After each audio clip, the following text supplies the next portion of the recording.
Good evening and salutations, my soap opera fans. So, as the title suggests, is Bill and Danny on their way to reconciling their relationship on Beyond the Gates?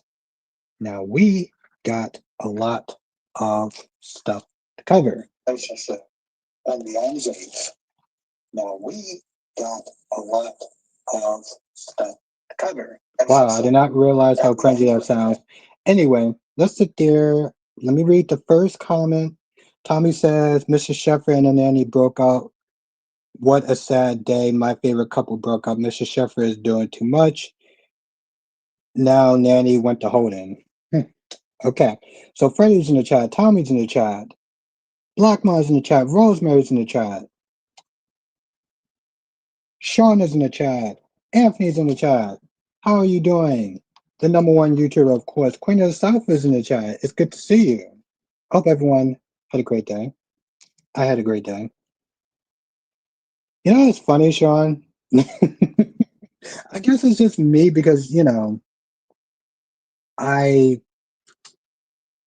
I do more than just watch the shows. So I know it sounds really, of course, that's what Sean. Let me tell you something. You inspire me to have so many different ideas for videos. But I'm really glad Black Mind had the day off, so I'm very happy. And how's the Queen of the South doing tonight? It's good to see you. How do you feel about it, Albert? They broke up. I understood why they broke. I understood why she broke up with him. I understood why she broke up with him.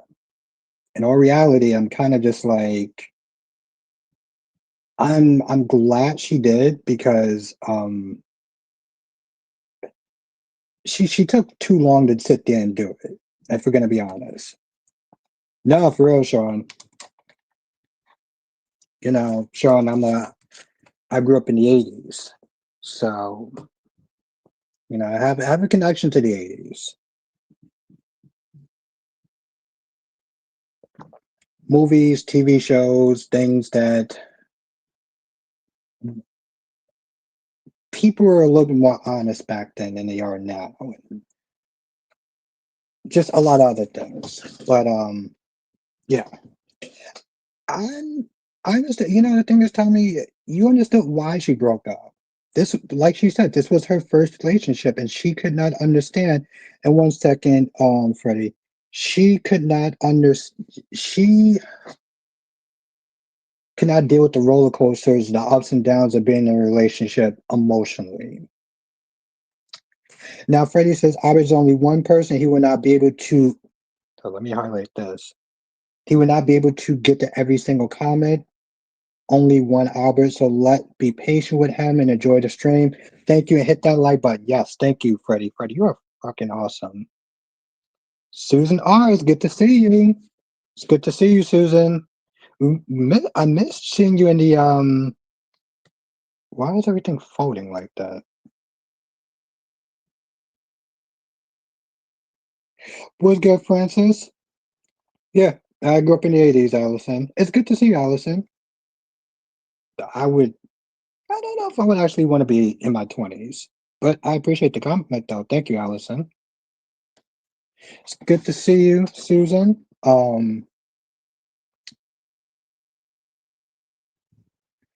No, I do not feel bad for Eva, Tommy. I do not feel bad for her for her at all. She got exactly what she deserved. She was just as trifling, just as stupid as her mother, and she realized that. So no, I don't feel bad for her.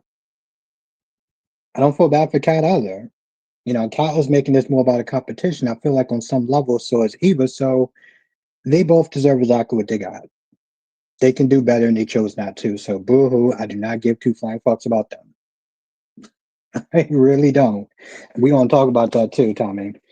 But yeah, no, I grew up in the '80s, so which was really funny though. This is what I was meant to say in the show, and just in general.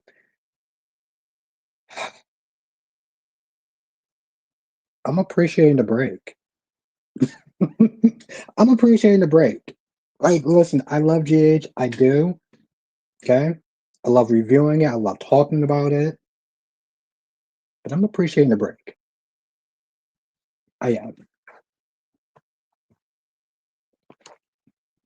And what's good, Francis? Bill and Danny probably going to get back together with Danny, but Haley's going to go after both of them. It was good double C. Haley wasn't necessarily wrong. Like her insecurities weren't wrong, but I'm like, Haley, think about how you got this, man. Think about Bill's history with Danny. Think about how many times that he has cheated on her, and you still chose to get together with him because you really thought you were special. You were not that special, and he cheated on you. And you know what? I, listen, I'm not a fan of cheating, but you knew exactly what you were dealing with when you got the. It's like Sheila and Deacon. When Lee was like, you knew exactly what you were getting into when you decided to go out with Sheila. Okay, you knew you weren't stupid. I feel like that was kind of. I feel like that would be kind of a shitty move, Tommy, because all you're sitting there doing is just one. That's an HR nightmare. So I don't know if that's necessarily the right way to go about it. But two, you're giving more power to Nicole than she deserves. Exactly, Francis. Alice says, guess I miss GH more since I don't watch the other shows. And I get that too. I get that too, Allison. I do. And like I said, GH is my longest running soap opera that I watch. So I guess for me, the reason why like I'm not missing it as much is because it's less of a workload for me. Like this week has been pretty light and pretty amazing. I'm not gonna lie. Um, and listen, I look forward to Friday when it comes back on, just like everybody else, right?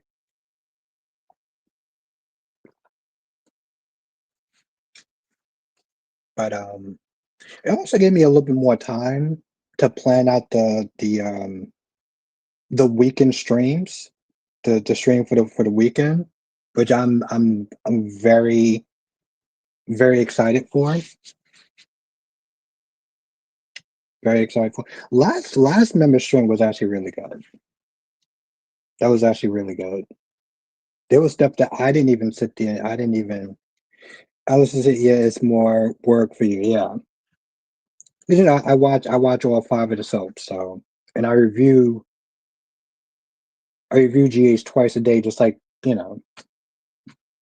well, review GH and bowl 5 days a week. So it's been kind of a light week. So I've been enjoying it. I miss GH just like the other soaps. Now, Francis says kind of like in Claire putting herself first, Kyle needs to grow up. Yeah, and see, that's another thing, right?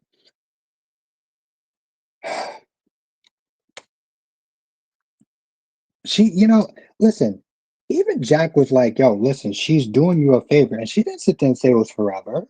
She was just like, hey, listen, I need to sit there and discover who I am. Now, I understand here's the thing. I understand Kyle's jealousy. What's good, Alicia? I understand Kyle's jealousy because, yeah, you sit there and say you're breaking out with me, and then you're going out with the guy who has been hitting on you for a hot minute to LA. But, I mean, hey, listen, you can't sit there and control her. You have here's the thing. He has a right to sit there and be upset. He has a right to sit there and be jealous, but how he's acting about it, he's acting like an entitled, spoiled brat.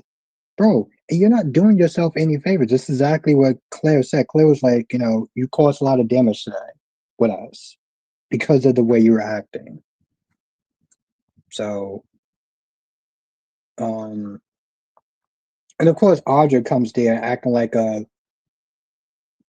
12-year-old child. Like seriously, you acting like a little child. You're practically sitting there saying, na na na na na na, you lost your girlfriend. That's the equivalent of how she was acting. I'm like, girl.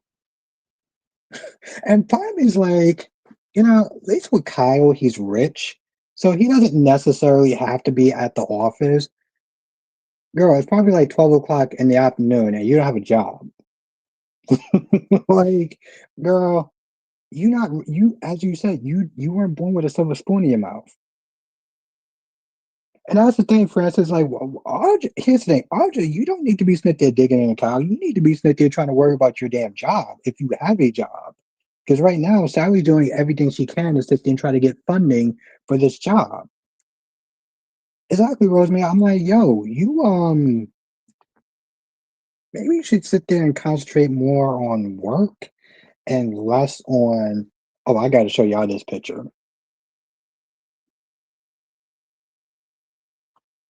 The person that we were taking a look at this weekend.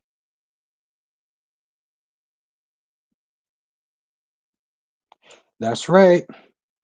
I want people to sit there and take a guess. I'm not even going to sit there and say who it is. Who this is?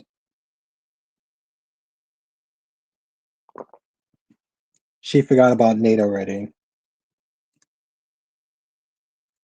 Yeah, she needs to sit there and go to the goddamn unemployment line.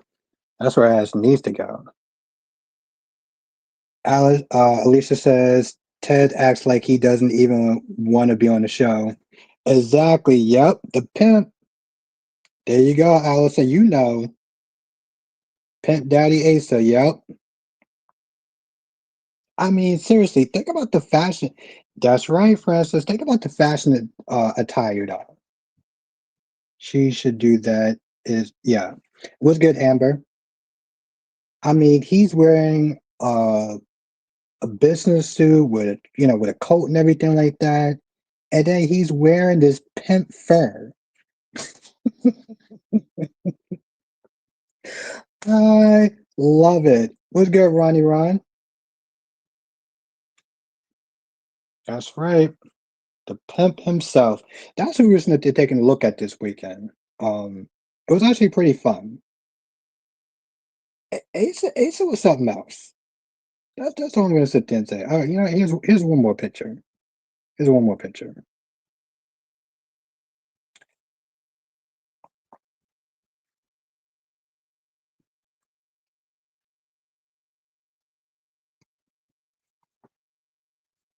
I mean, this is the guy who lied to one of his wives for 10 years while he had a whole nother marriage in Landview. Yet he was married to somebody else. One second, Ron. I'll get to you in a second.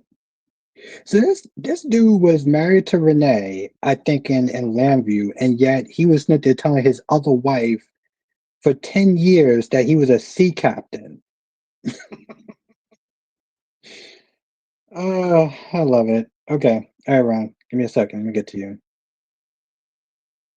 Oh yeah, okay, yeah. I already read that before. Okay, Ron. That's cool. I'm glad you feel that way. I already read that already. But it's cool that you're here though. But yeah, Kyle is something else. Kyle is something else. Oh, and Francis, you said something. What did you say, Francis? Francis says Asa was a badass. Asa was definitely a Asa. One second, Ron. I'll get to you. Um, Asa was a straight shooter. Like you always knew where you stood with Asa. He would give it to you straight, whether you wanted it or not. That's how Asa was. And Ron says, "What's your take on the DNA test?" It just confirms that. Oh, I gotta look that up. Thank you, Francis. I gotta look that up. I gotta look that up. Thank you for reminding me. Right. Okay. Let me get to the other question that you asked. Um, but yeah, I gotta look that up, Francis, because it does affect Holly today, of almost dying from a fire. What did you ask me? I mean, it just proved what we already know. It just proved what we already know. What some people are listening to saying. Chanel's no worse than some of the Dear's Live mothers. Oh,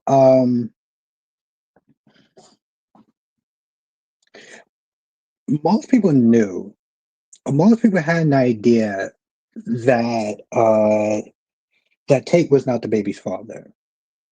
And so when they did a DNA test, yeah, it proved that Tate was not the father. Now, yeah, it's going to sit there and set Brady back a little bit because then he's going to be like, okay, well, that wasn't his baby. But that just means that like the baby that Tate and Sophia had wasn't his. So the test isn't wrong. It's just not the answer that um what you call is looking for. But no, that's a good question, though, Francis. I'm gonna look into that. Because Brady was like, "Hey, listen, we gotta soaps don't make." It was good that we see dope soaps don't make like Asa or, why? Asa was a product of the times. Asa was in a time period where you were able to get away with a lot more than you can now. If I have the scene, I think I upload the scene. If I have the scene, I'll show you. I might show you if I have it. You know, because like Asa was a. I guess I don't have it, or I didn't upload it. All right,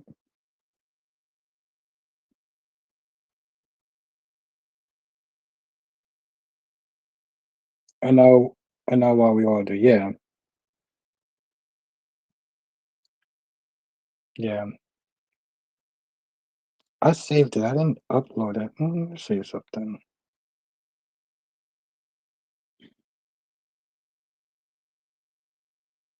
Maybe I still have it on my phone. I mean, no, I know I have it on my phone. I just gotta 1 second, chat.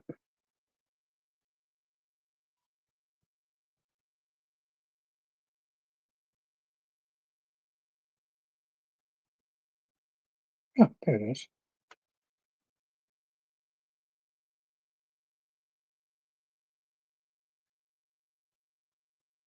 He was like the Dallas cow. Well, he was in Texas.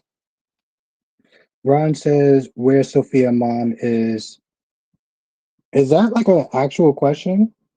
Where is Sophia's mom? Is all what she's doing? Oh, I have no idea, Ron. Like, no, I don't know. I don't know what she's doing.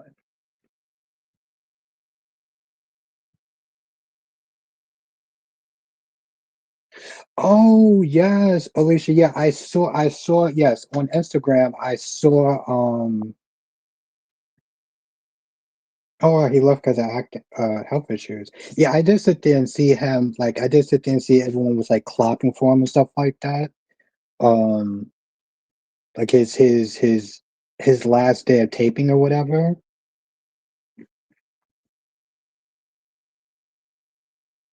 Yeah, I did see that. And by the way, Vanessa, like I said in my review, Vanessa pissed me off. Vanessa, Vanessa's not there trying to act like she's trying to be so respectful. I was like, so let me get this straight. You're trying to be respectful when he was dead, but you couldn't bother to sit there and give that same courtesy when he was alive. Eh, Maybe I'll show a little bit of that. I'll give it like 15 minutes and I'll show you a little bit of Asa. I'll show you a little bit of Asa. But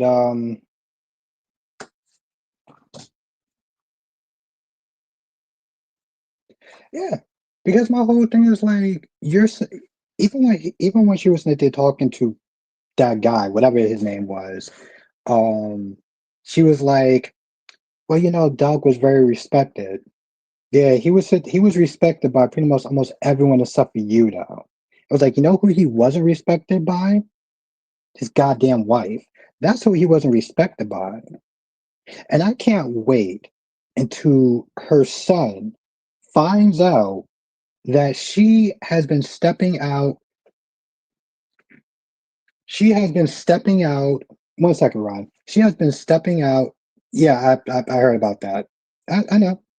She has been sitting there stepping out on him for a while, right? So yeah, technically, oh, yeah, that's what I said in my review. When she was talking to Vanessa, I mean, when she was talking to Nicole, she was like, I thought I ought to have more years to with him to sit there and maybe kind of plan out his funeral. It's like, wait, you thought you had more years to sit there and disrespect this man and slowly kill him and his integrity and be with him up until he's 80? Um, Up until he's 80, you thought you had more years to disrespect him? Are you fucking kidding me? Francis says, do you think Doug so going to try and go after Joey? Oh, you mean like not dead? I mean, I think that'd be interesting if they did it like that. But I like Alicia said, maybe he'll come back, but for right now, I think he's done. You know, I think the character's dead. Like she said, the actor had health issues, so he had to step away. So I think he's dead. Plus, they already had the body, and yeah,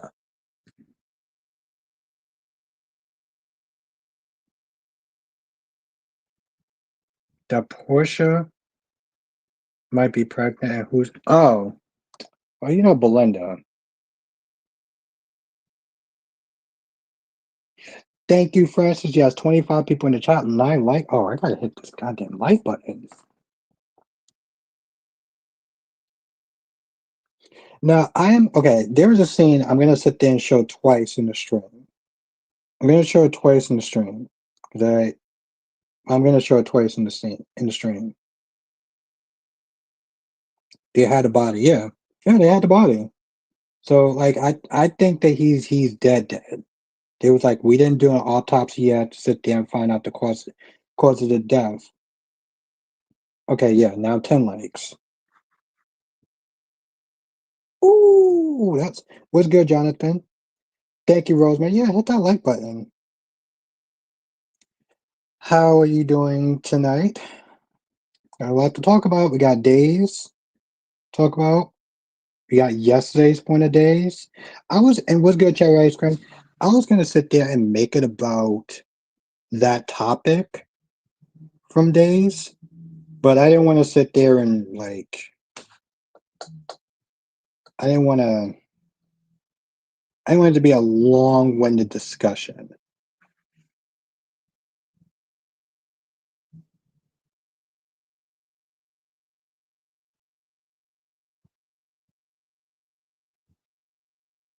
Um, I don't remember her blaming Holly for the fire, so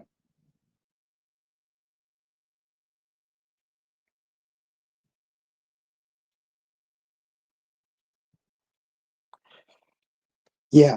Um, that's true, Jonathan. Ronnie. Okay.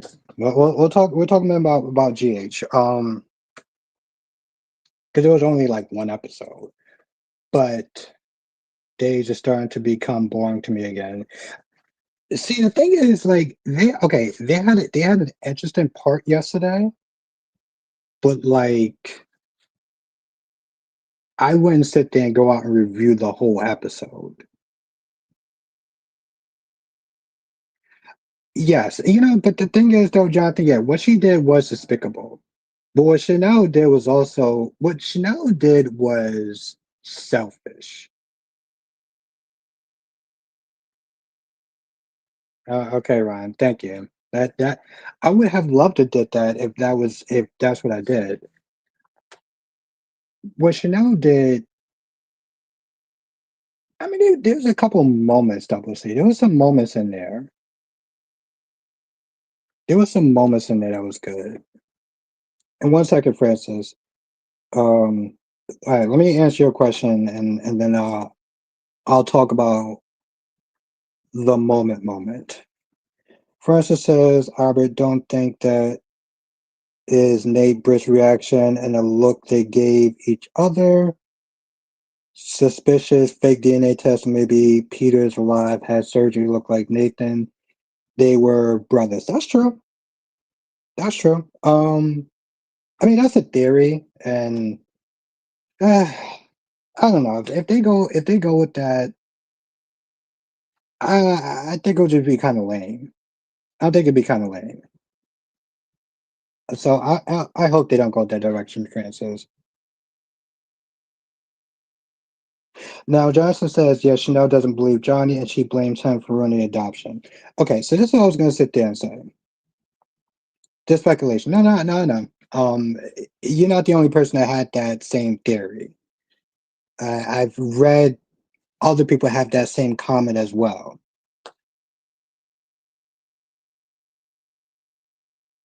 Okay, so here's my thing, Jonathan, with that. She came across as very selfish. And, for her to not even sit there and give Johnny the benefit of the doubt because she was too emotional, she was too angry that she didn't get what she wanted, really disgusts me, right? Because of all the times that Johnny was there for Chanel. Remember that whole teaching debacle where she slept with her professor and he still stood by her? She didn't even sit there and question it. She didn't sit there and think maybe it was a drunken text. Here's my whole thing. She took the word of a stranger. What's good, Tracy Steves? She took the word of a stranger over her own goddamn husband. Like, in all reality, Chanel has always been on some fuck shit on some level. Her character got better when they switched the actors. But she's always been on some fuck shit. Always. And I feel like today is like once again her true colors just came to light. Now, when this whole thing comes out, and when this whole thing comes out, and Chanel realizes that she's wrong, and she starts apologizing, "Oh, I'm so sorry, I didn't know." No, you're a goddamn idiot, and you were selfish as shit. And I hope it takes a long time for him to sit there and forgive her. What's good, Dolomedics? I hope it takes a long time for him to sit there and forgive her. And speaking of forgiveness,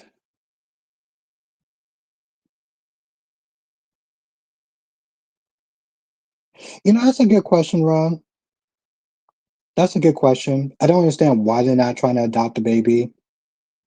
Javi's past shouldn't be that much of a huge deal breaker. No, but no, I mean, that's the thing though. That's the thing though, Cherry. Like, she jumped to conclusions. She didn't bother to sit there and have any faith in her husband.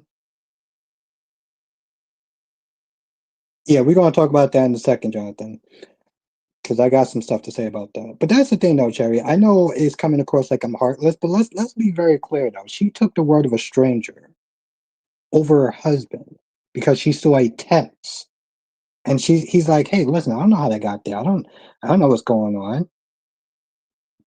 She was so she so wanted that baby so bad that she couldn't even be bothered to sit there and give him a chance to explain it. She just, like Johnson said, jumped to conclusions. Now, yeah, they did touch on something yesterday on Days of Our Lives, right? The whole Theo shooting thing. And see, I wish I would have actually reviewed it and probably talked about it, but like I felt like Theo was out of pocket. I felt like Theo was out of pocket. Okay, Ron. Um, because this wasn't a racial issue. This was him not dealing with his PTSD. The only person who actually brought in race, what did Theo do? So, there was a curfew, there was some looting and stuff like that. And so, JJ was on the high alert. He arrested some people with some other officers or whatever. And the only person who was walking around because it was a curfew was Theo. He went to go get Paulina's phone. And JJ just saw somebody walking, so he was like, "Hey, stop. There's a curfew, whatever." And he tells him to turn around. Now, Theo got shot and he has PTSD still. I'm getting to that, Ron. Um, he has PTSD, so it took him a while for him to sit there and turn around or whatever. And he started like yelling. He started being more, uh, you know, authoritative or whatever. He turns around and he realizes him. Yeah, and that pissed me off too. Alicia, he turns around and he's like, "Oh well, you stopped the black man and this, that, and the third, and I was just gonna go get go get Polian's phone and stuff like that." I was like, "Yeah, that sounds all good and great." Yeah, and I get that, Dolomedics, but see, that's what Smith is saying. That's the PTSD talking. That wasn't that wasn't JJ Smith there stopping him because he was a black man or anything like that. And on reality, all he said was, "Hey, listen, stop, turn around." It's not like he had a gun pointed to him or anything like that. The only thing he had was a badge, and I understood why it took him a long time to turn around, but that's why JJ was being so like commanding about it. But he turned the whole thing into a race issue. And then he went to Jada. It was like, "Oh well, you need to do something as a woman of color." I'm like, what the fuck? Like, are you serious? So like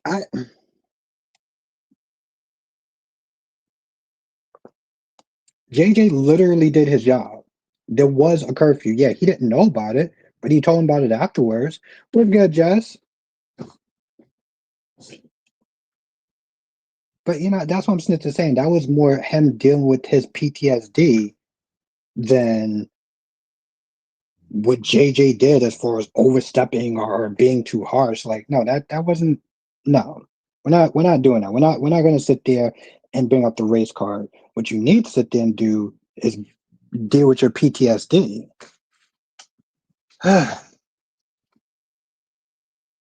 Okay, so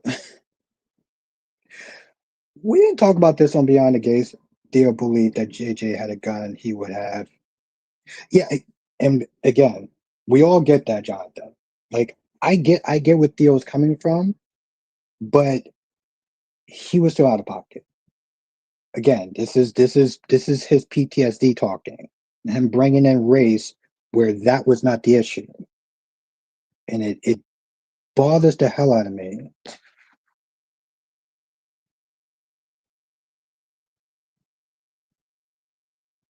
Uh,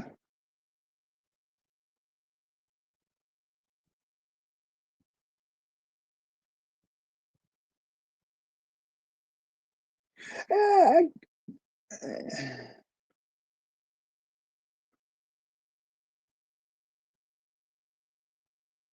I, I get what you're saying. I get what you're saying, Dominic. Like, I really do. Um,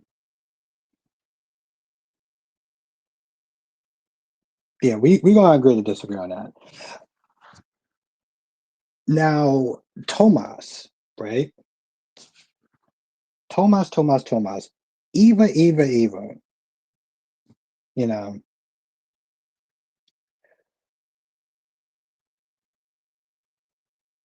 no, I didn't forget to talk about anything, Ron. I didn't forget to talk about anything. I will get to that. But thank you for reminding me. Um, but I'm gonna sit there and talk about Beyond the Gates for a hot second.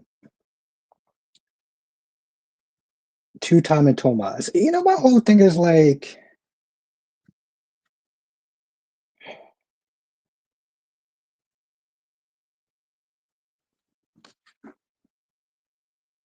why not has been good, Tommy. I'm gonna get back to why not in a second, but like, my whole thing is like,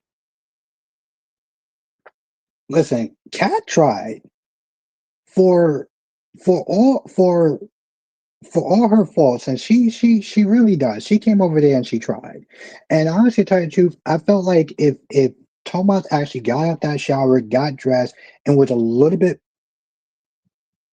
I know, Just that's why I had to sit there and do a review on it. But if he would have got dressed a lot faster, he would have spent it. He would have spent that story the same way he did when he made out with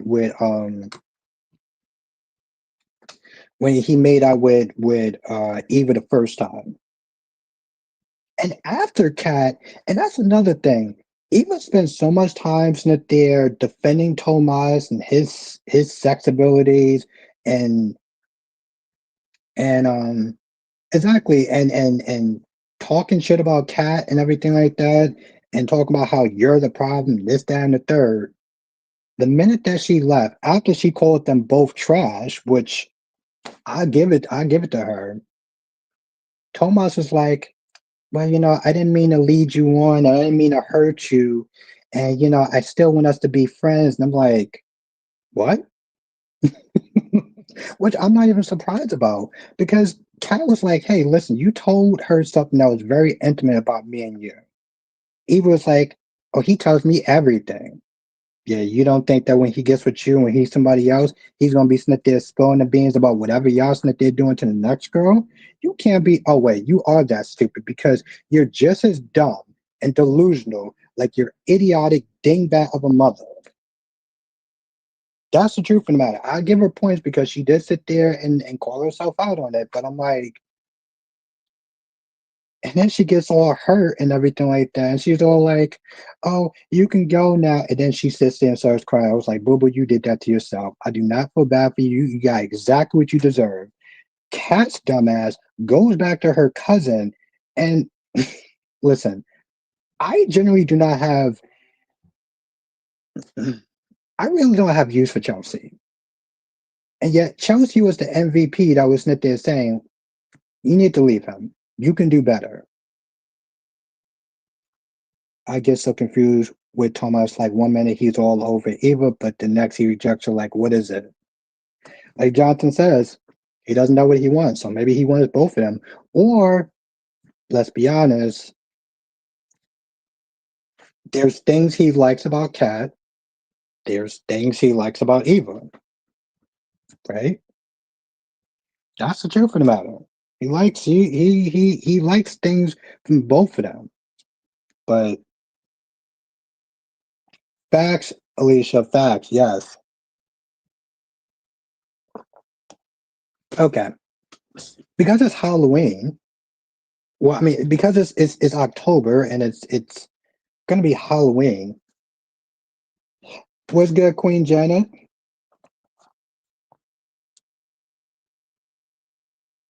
I figured I'll show y'all something. I think I'll probably show most of y'all this, but if I didn't, I'll show it again.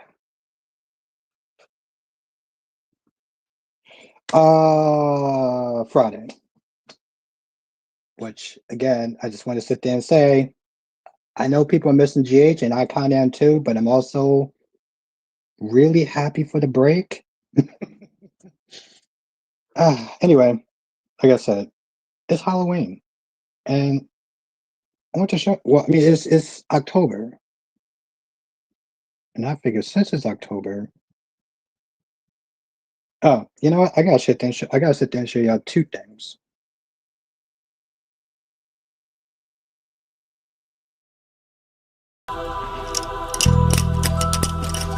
All done. Well, aren't you a handsome devil?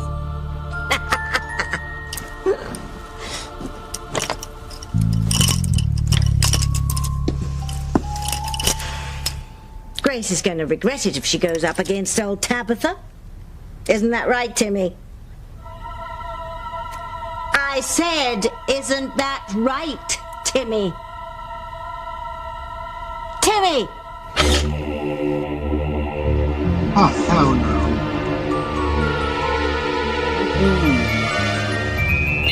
That's right, Tabitha. We're gonna win. We're gonna win.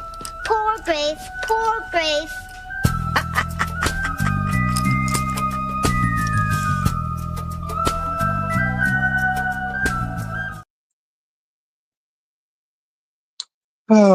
I love October. Whether it's not too hot. Oh, Spiderquake. It's a show called Passions. Sean said that is freakish. I love Passions. I just want to sit there and say that I love Passions. I would listen. I would take Passions over Beyond the Gates any goddamn day of the week. But I enjoy Beyond the Gates. I will sit there and say that much. Yep, there you go, Allison. Oh, just said fake ass Chucky.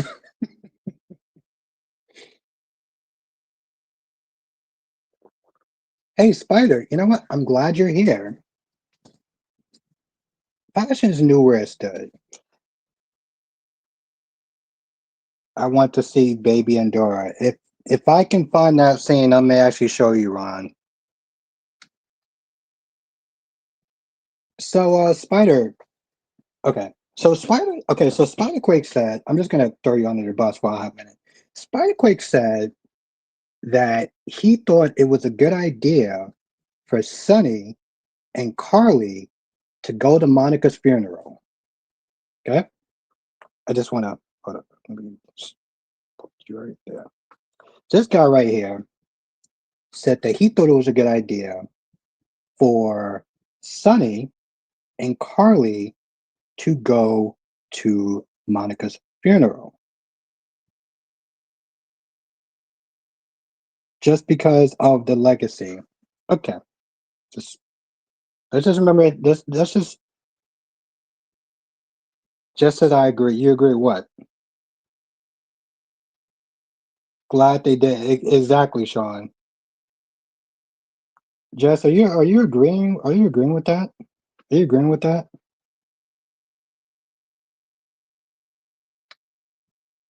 Oh, I'm glad they didn't go. Okay, good. Whew, okay. Exactly, Jonathan.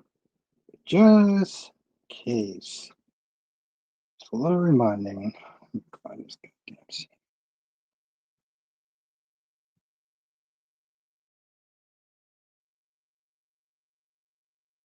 If it's my fault, then it can't be Jason's, right? Oh, yes. But mostly I blame you because you were responsible for destroying Jason's life, so he, in turn, could destroy his sister. Monica, I know you hate me. But Jason's your son. He's walking around like he's in a cloud. I think he needs to go to that funeral, and I think maybe you need it too.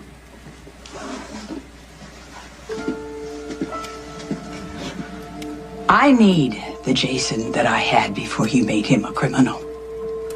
I need the AJ I had before you hounded him to death, and I need Alan, whose heart you broke before his heart should ever have failed. I need Michael, who you stole from me and my family. And I need Emily, who you seduced and you left unprotected so one of your rivals could have her murdered.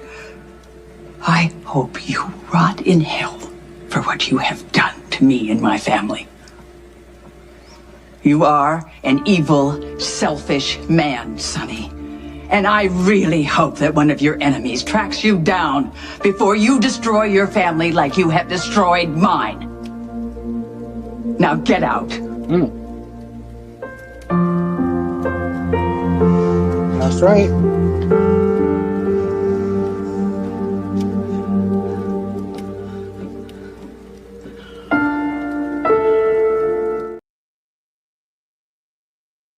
So, yeah. Really probably was not the best idea that Sonny and Carly did not go to that funeral.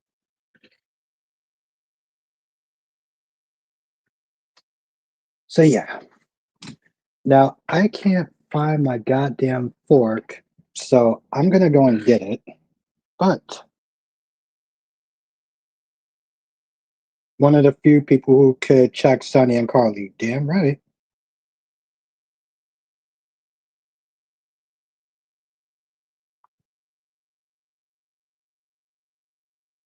Oh, you know what? Let's take a look at pre-Ava while I go and get what you call it. That's much better. There we go.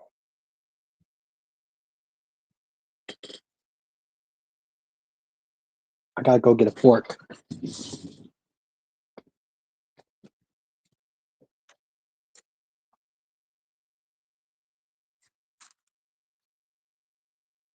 How the hell did I forget that? That's right. Before there was Ava, there was One Life to Live, Lindsay Rappaport. They also dress the same too. Just little heads up or FYI. They actually dress the same. They were both art gallery. I mean, they both own an art gallery. Somebody sat there and said that if you describe Lindsay, she was a person who was more of a bridesmaid than an actual bride. I looked up and apparently the actress is she is a hypnosis and she is the CEO of a cosmetic company. She's practically Jack Abbott. Yep, exactly, Allison. She was prototype Ava. We may not have Vicky, but we have Ronnie. Yeah, but she ain't Vicky though. Like she ain't Bricky. She ain't okay. Ron says I thought that Portia reached. Oh Lord. Okay, she's a real life soap opera character. Yes. Yeah. Like I said, she is the CEO of a cosmetic company, and she was also married to David Hasselhoff, aka Knight Rider. So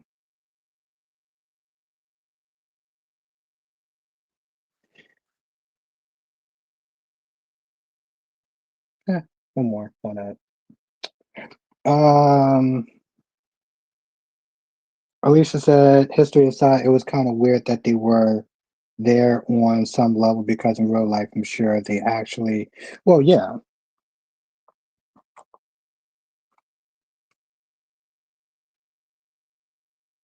Francis says, love, Knight Rider, and Kid. Oh, that was an amazing 80s show. I mean, it was, well, there were some takeaways from it, Jonathan, on some level. I mean, AJ did have a heart. EJ does some messed up things, right? He can be ruthless. He did a very despicable act, right? But you did feel the emotion that came from him, the regret that came from him. Um, putting her in that much stress and nearly causing her to die. Bill Mack says, I loved it. A glamorous blonde cosmetic CEO who moonlight as a hypnotist and was married to Knight Rider. Yes. Also, she was also married to the actor that played Marty, the actor that plays Martin on General Hospital. Yes, yes, Jonathan. MacGyver was also cool. Fucking love MacGyver. And I mean, that was the motto with Knight Rider, though. What was it? Men want to be him, women want to sleep with him.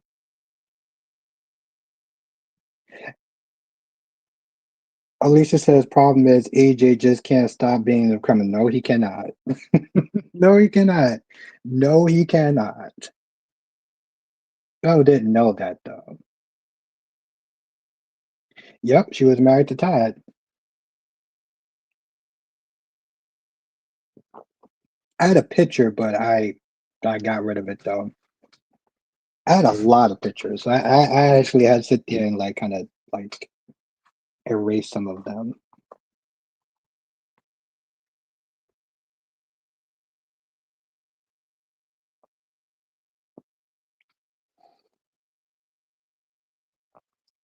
But I mean, other than like those little minor takeaways, Domex says I used to love Night Riders. I used to watch it all the time as a kid when they would show reruns on Saturday afternoons. Yeah, that was a great 80s show, you know. It showed that you didn't I don't know what the hell it showed actually, now I think about it, but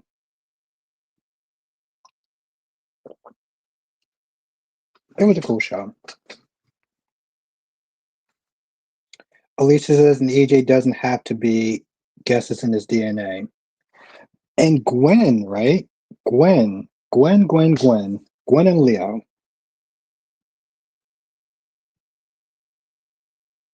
What the hell are you talking about, Ron? Why isn't that showing up? Wow, okay.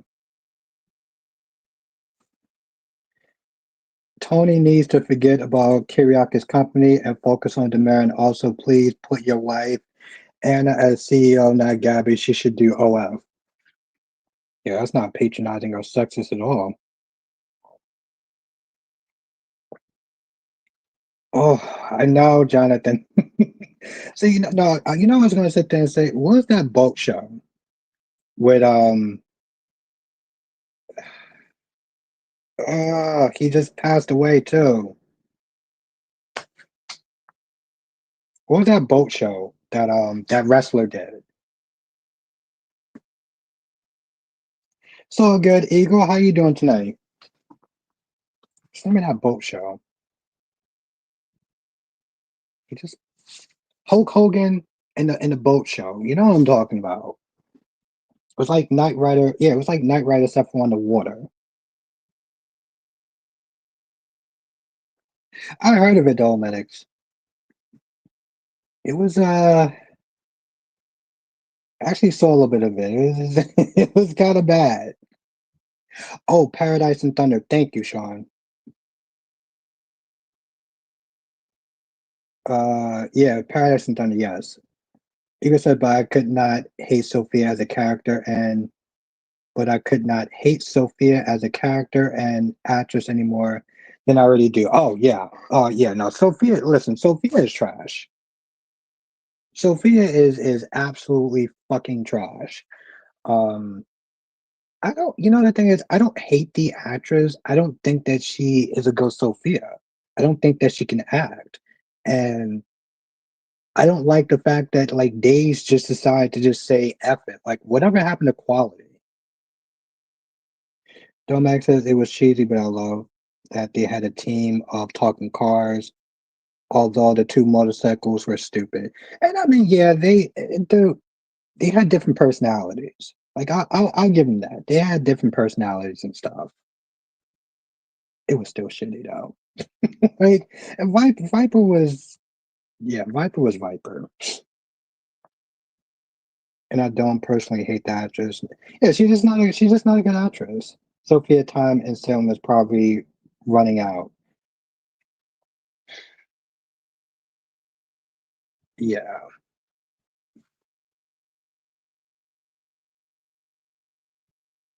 You know, Ron, I don't really care for a dingbat. I don't understand what's so hard to understand about that. I don't understand why you're not showing up on my tablet. That's also what I don't understand.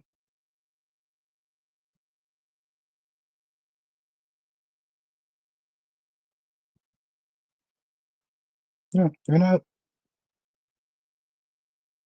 I don't know why you're not there. It's weird.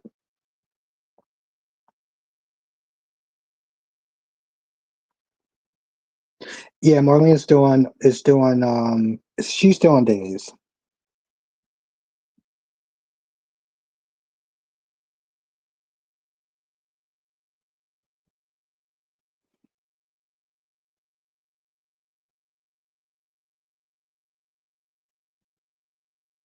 That's true, Dominics. Or Jonathan had a good idea though, right? As far as the actress that plays Esme.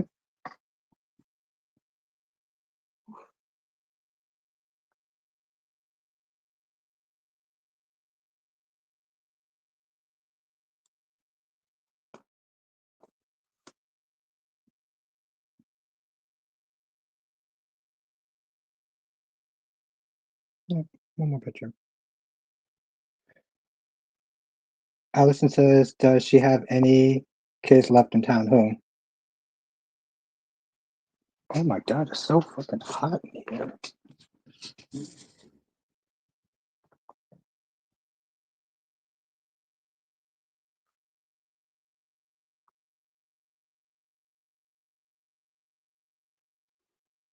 the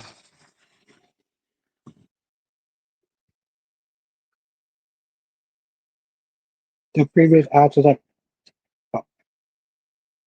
the previous actress that played Sophia was pretty good. She was, and it's a shame she it's a shame that she chose to leave. But I understood. I think she like left for school or something like that. She was good. Like, here's the thing: the original actress that played Sophia had a certain fire to her. She had a certain confidence to her. You know, uh, this one, wonder if um, Catherine Wood made a good Carly.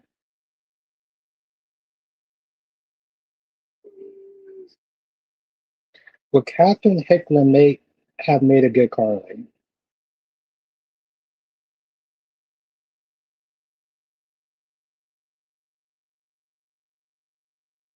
Where'd you see that rumor from, Francis?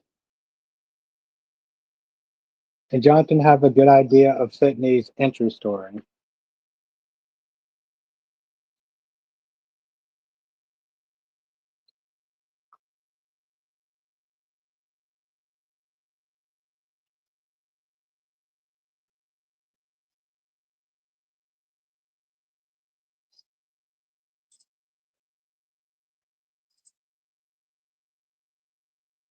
Well, Dominic, I think okay.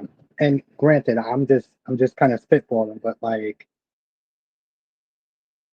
and tell me if I'm wrong, Sean. I think he's sitting there asking like, would she have made a good Carly instead of Laura Wright? Like, if she came in the same time that Laura Wright came in, right? Or if she came in instead of Laura Wright, would she have made a good Carly? I don't know. I mean, and that's the thing though. Like, I guess for me, like, it's hard to imagine a character being a good fit for another character when you only seen them as that character for such a long time. That's the thing, Sean. Like, it's hard for me to sit. Well, I think he's just kind of just asked and just like just kind of throwing it out there. But like when I see Captain Hickman, I think of Lindsay. You know what I'm saying? Like I think of Lindsay. It's like they're going to be getting a new they're going to be getting a new Chant. I mean, they're going to be getting a new Chad played by Chance to acting on Young and the Restless. The whole time I'm going to be watching it for a long time, I'm going to be sitting there looking at him like he's Chance. Not like he's Chad. That's true, Allison. For me personally, listen, I get it. Everybody has their, oh, she'll still be too old. She's beautiful, but nearly 70. Oh, okay.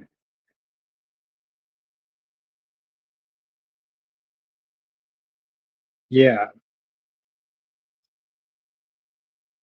Yeah, she is up there. Like, I'm showing this picture and she's a lot more younger. You know what I'm saying? Like, she's not even that picture. I think I showed you that picture. That's a young picture of her. Tommy says Audrey needs to leave town. No point there. Well, I mean, it is going to be a point if they're able to get Abbott Communications running. If Sally's able to convince um uh Billy's mom to invest, then yeah. Because Jack don't want nothing to do with investing money into Billy anymore. He's done, and I can't blame Jack for that. One day you're cool, next minute you're not, next minute you're cool, next minute you're not. It's like, come on, bro.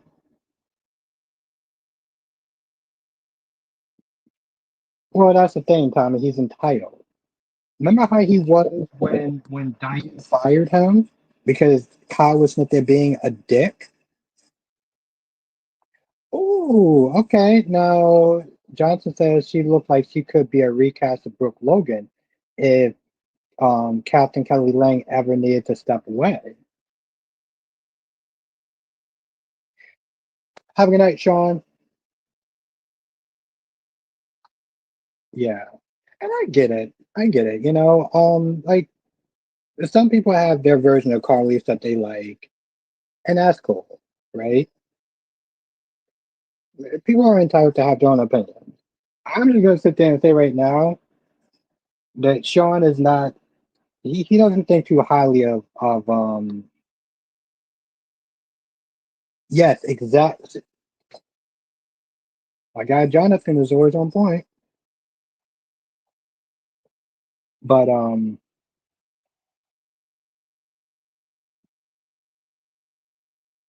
speaking of B&B, oh, listen, like I said, he's not a fan of Laura, right? Okay, fine, that's fine. But I like her. Some people like Sarah Joy. Sarah Joy, see, the thing about me, like, I came in late with Sarah Joy. So when I came in, they were already recasting Sarah Joy with Tamara.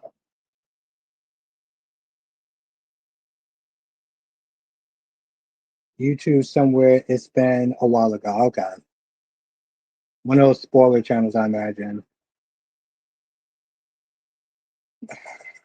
Tommy says the nanny don't feel bad. And she shouldn't. Kyle don't understand. Kyle is choosing not to listen to her. That's a Kyle problem now. Ron says, "What's your take on Rachel and Thomasine?" Um, Rachel is definitely an unlikable character. Um, she didn't have to do that. Once again, Rachel sits there and shows that she is still a spoiled brat and just a brat in general. This is the reason why she doesn't have friends. She could be the richest girl in that class, and she still comes across as just a mean girl. She didn't have to do that. She didn't have to do that. But yet that's how she is. And her mother kind of raised her that way. Which is why every time Darby talks about how Kristen is not responsible for Rachel's bad behavior, I'm like, the fuck are you talking about? That's my thoughts. Well, Sarah and Tamara are only 4 years old on GH.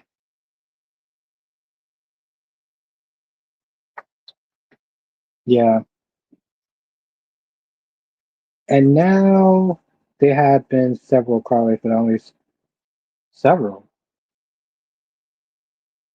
Several?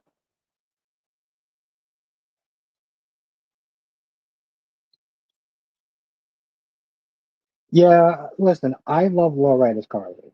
Everyone has their picks. I know people will come in like, I like Sarah Joy or I like Tamara Brown. I'm like, all right, how about you relax? I mean, listen, it's their opinion. Um, I was watching a little bit. Okay, I mean, I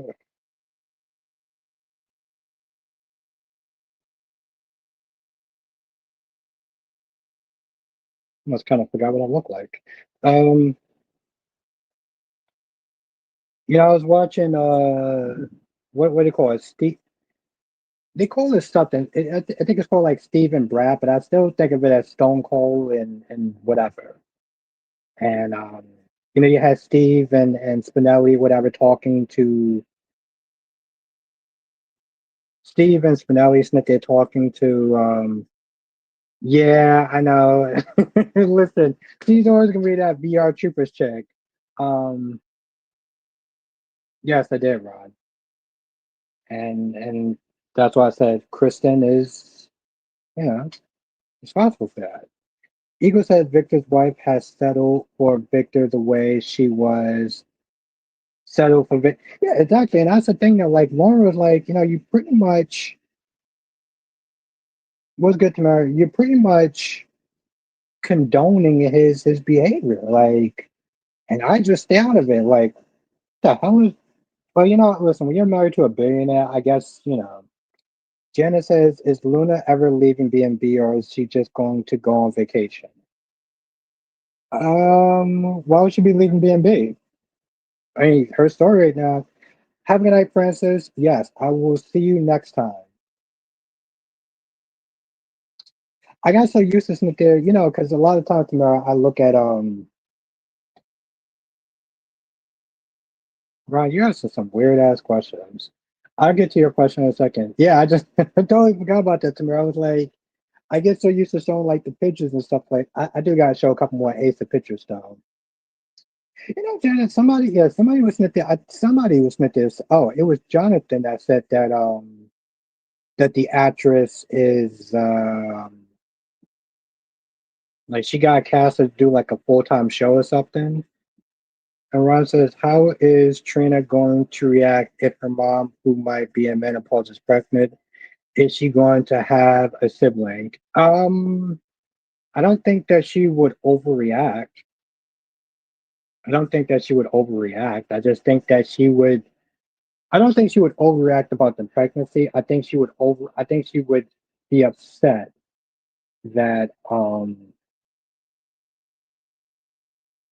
her mom cheated on her dad. This isn't about menopause or whatever. I don't understand why you love Smith and bringing that shit into this chat, but this is not about that. It's really not.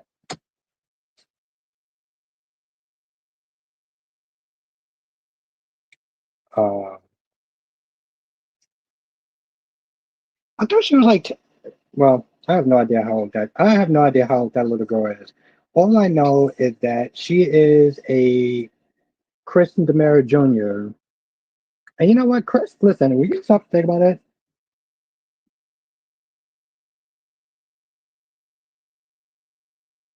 Yeah, no, I got caught up in the pictures tomorrow. Um, it's nice to sit there and see like old school pictures of like Lindsay and stuff. Uh,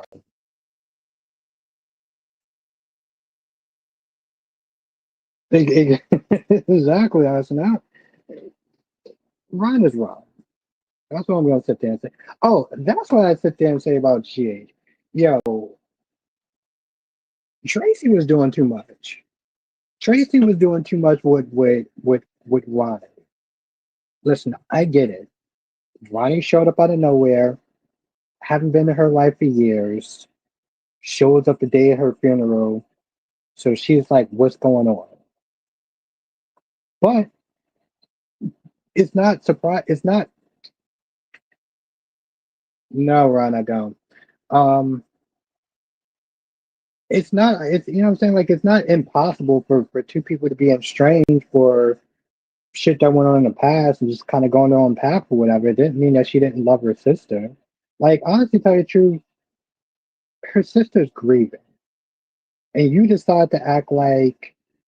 And I hate using this word, but you decide to act like the biggest bitch to her when she was reconnecting with her sister.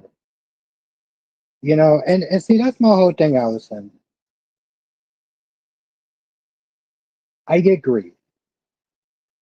Grief does not give you carte blanche to treat other people how you want. She does not have a monopoly on grieving for Monica. She don't even know Ronnie from a hole in the wall. And that's how you're sitting there talking to her? This is my whole thing with Tracy. Tracy has many sides, but like there's times where she could just be fucking intolerable. Like I just I can't. And somebody was Smith there saying in my comment section, she was like, I understand where Tracy's coming from because of, da da da da da, or she just showing up out the blue, whatever. It's like I understand keeping your guard up. You don't know her, she don't know you, whatever, right? But you overdid it. And I'm not giving her a break because she's grieving. Everyone grieves in their own way, and I get that. But you don't treat other people like that. Especially somebody who lost their sister. Like I think that people were Smith they're just probably siding with her because they like Tracy. And most people who like their characters don't like to call their own characters out. That's why I'm here.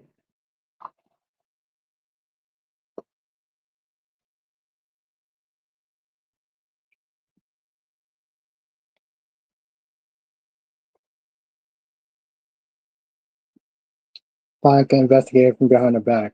Yeah, I mean that's what she said. She was like, listen, I had like she pretty much was like, I know who you were when you married when your sister married Alan. Okay, that's cool, great. So then you know that that's her actual sister, not some drifter that could or could not be her sister or whatever. But like, I don't know. Like I said, she was doing too much. Yeah, yeah, yeah. You don't need to do all that. Yeah, that's true, Allison. I at some point I'm thinking about doing a Tracy um a Tracy night one, for the members. I was thinking about that today. Like it'd be cool to sit there and do a Tracy night. I mean, obviously it'd be like old school Tracy. Back when she had short red hair, short dark hair. Before all this, I remember when she came back. Her hair was so long, it was down to her ass. Like it was down to the cheeks. I'm like, okay, Jeannie is the second longest runner on GH. Yeah, you have some, yes, yes, you have some very old school people, right? Yeah, she did. She definitely did, Janet. Um, I forgot the chick that was. I don't know if he was actually there this weekend, but we were gonna watch scenes from As the World Turns, and the actress that played Jordan, on Young and the Restless, she was kind of fine back in the day. She was the actress that played Jordan, on the Young and the Restless. I forgot her last name. Yeah, they were down to the cheek, Jen. Like they were down. But like I said, that the actress that played Jordan, Jordan Howard, yeah, she used to be along with Roger Howard, aka Todd Manning, was on as another war turns. She was kind of fun. Now we were gonna watch as another world turns, but CBS are dicks, and I'm doing them a favor. That is so goddamn annoying.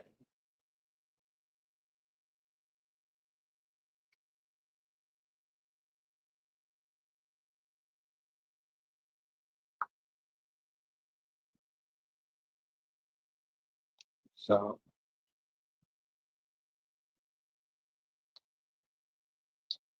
but like I said, I think I pretty much kind of talked about the Young and the Restless. Why are you annoyed? Oh, CBS. So I want to watch like for the member circles or whatever for the member streams. 1 second, Ryan. For the member streams, like I do reaction videos, so we'll watch like classic stuff, and I wanted to do watch classic clips of As the World Turns, but it's owned by CBS, and CBS doesn't um allow you to react to their clips. Like General Hospital, old school General Hospital, they're really generous, right? Most of the shows, except for the stuff that's on CBS, they always sit there and try to flag your videos or demonetize your videos or something like that. And it's like, you do realize that I'm doing you a favor by showing people, by showing my subscribers, yeah, CBS sucks, they can't, yeah. Um, like I want to sit there and show like classic scenes of Victor Newman, that introduce people who don't watch The Young and Restless, but they're like, oh, it can be copyrighted. So it's like, all right, after you.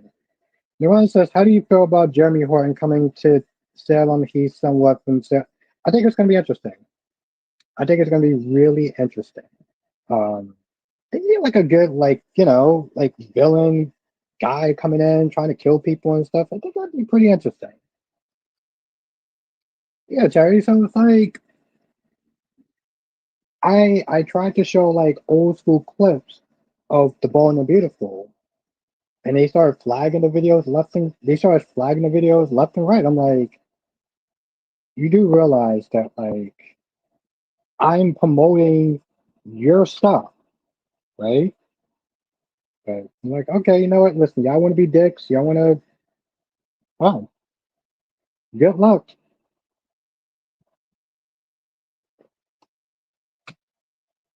And I'm not just saying that to toot my own horn, but like, free publicity is not a bad thing, not necessarily a bad thing. Even when Ron likes to sit there and talk about me when he goes to like other people's chats,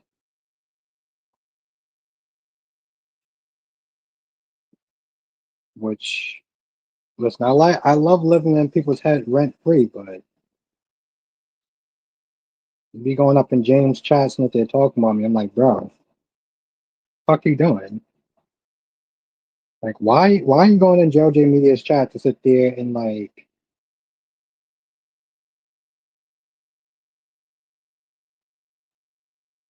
how are you doing?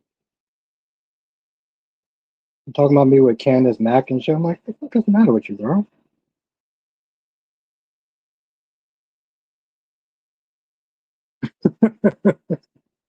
Oh, you're right, Ron. I'm responsible. Well, I guess I promoted them or whatever.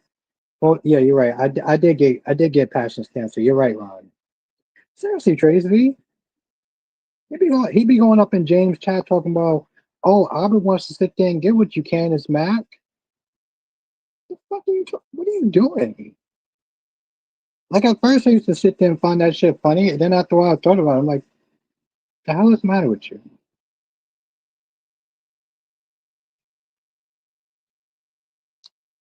Anyway, um, I okay, yeah, you keep saying that whole thing, but passions. Like I said, I love passions. Okay, they were cheesy. The special effects came off as cheap, but they knew their lane. They knew their lane, and I could respect that. Uh, yeah, fuck it. I'll show y'all a clip from old school Asa, because why not? If I can find it. Okay, this is kind of loud, so I want to lower the volumes on your devices.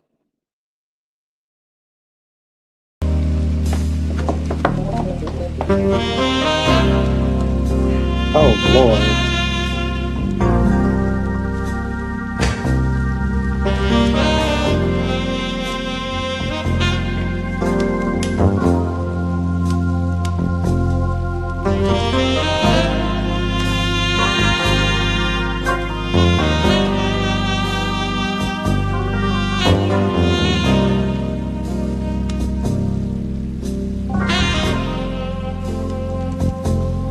Okay, I'm not gonna lie, this is making me kind of uncomfortable.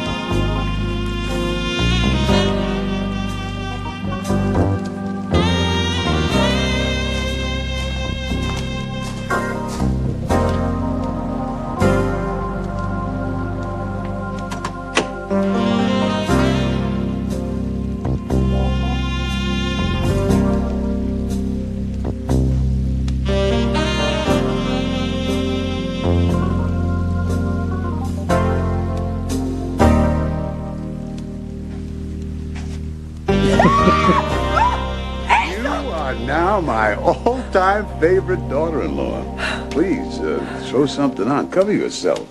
And then pour me a bourbon and branch water. And then you and I can talk a little business before Bo gets home. Well, get with it, girl.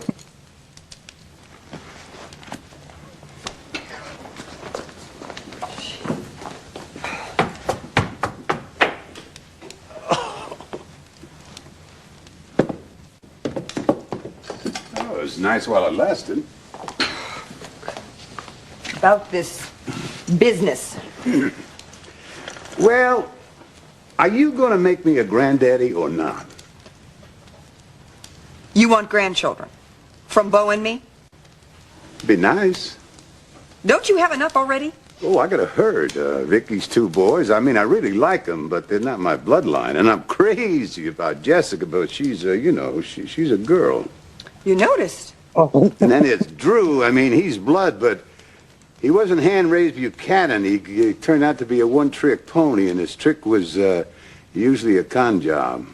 What about Cor? You know, there he is, born and bred Buchanan. What's the matter with him? Not a blessed thing. I just don't like to keep all my huevos in one basket. Come on, what do you say?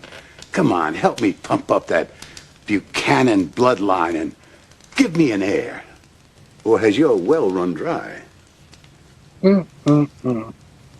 My well has not run dry. Asa, is there nothing you won't say? Not yet. damn. Bo and I have no intention of manufacturing you the perfect heir. And there's no reason why you should depend on us. If you're so dissatisfied with your namesake, why don't you crank a few out yourself? Ooh, well, I'll tell you, if you're not going to be a broodmare to continue the Buchanan bloodline, I mean, I may just have to do that. Broodmare? I tell you what, sleep on it, and I'll check with you later. Broodmare? Get over yourself, girl. Oh, Broodmare?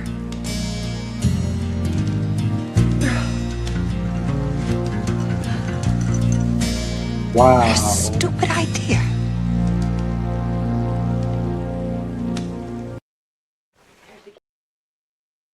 So yeah, that I think that scene right there just sums up Asa Buchanan in a goddamn nutshell.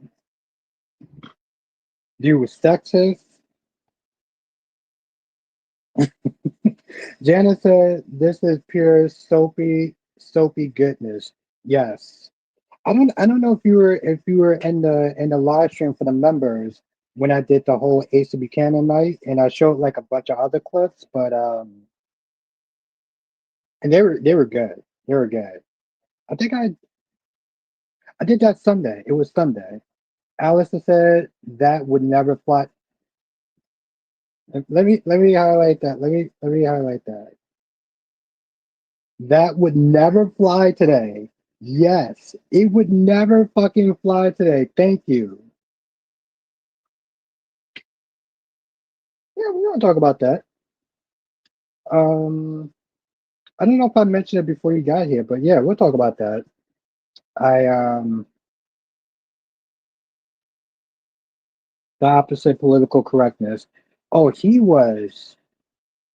just literally sat there and said, "Yeah, Jessica's nice, but she's a girl." What the fuck?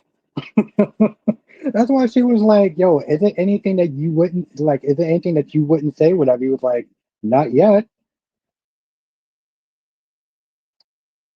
But yeah, that's I did sit there and say something like that. It was like, um,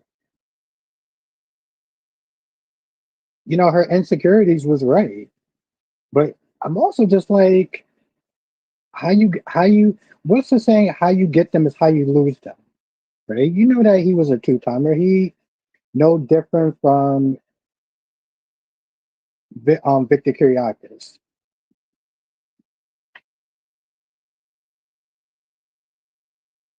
Yeah, but here's the thing, though. Jonathan. You know what those two got in common? They're old school. They're old school. If you ever worked at any retail job, right? And you deal with customers. The older customers are a lot less filtered. They will say what's on their mind. They will just tell you how it is.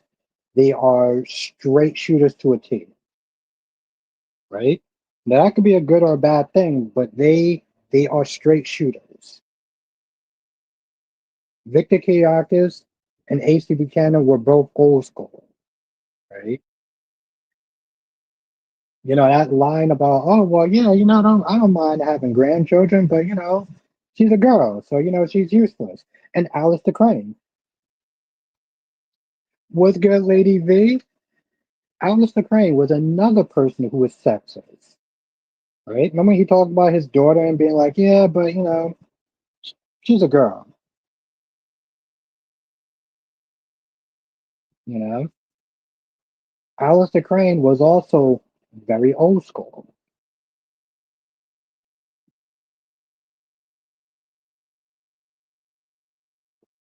But he was lewd like that and always said inappropriate things. Exactly. He said what was on his mind, rather it was a good idea or not. Like, rather it was a good idea or not, he would sit there and say what he wanted. Also, I mean, in our reality, I also think that one, different generation, two, they're old. They're at that point in their life where they know that their time, they're at the end of their life. So it's like, why not say what's on your mind? Exactly, Jonathan. They're at their. Oh, by the way, I started watching Gen V. I'm loving it so far. I hope there's more than 4 episodes. I will sit there and say that much. Um, but yeah, they're very old school. They're at the end of their years. It's like, why hold back, right? I guess in a weird sense, it's like,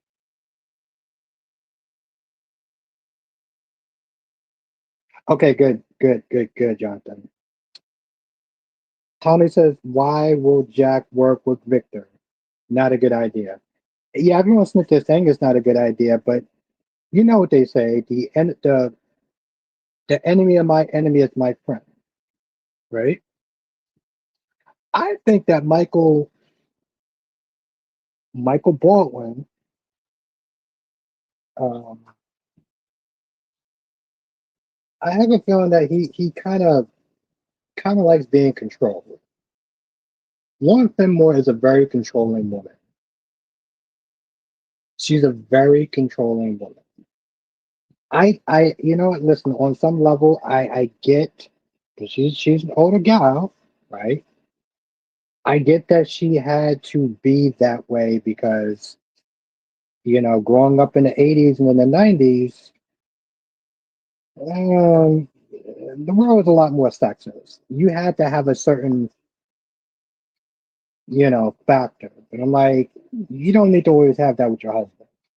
Allison says, now my mom's old and has no filter, always making fun of random people in public. Not to their face, but to me, it's like, why do you wear that? Yeah.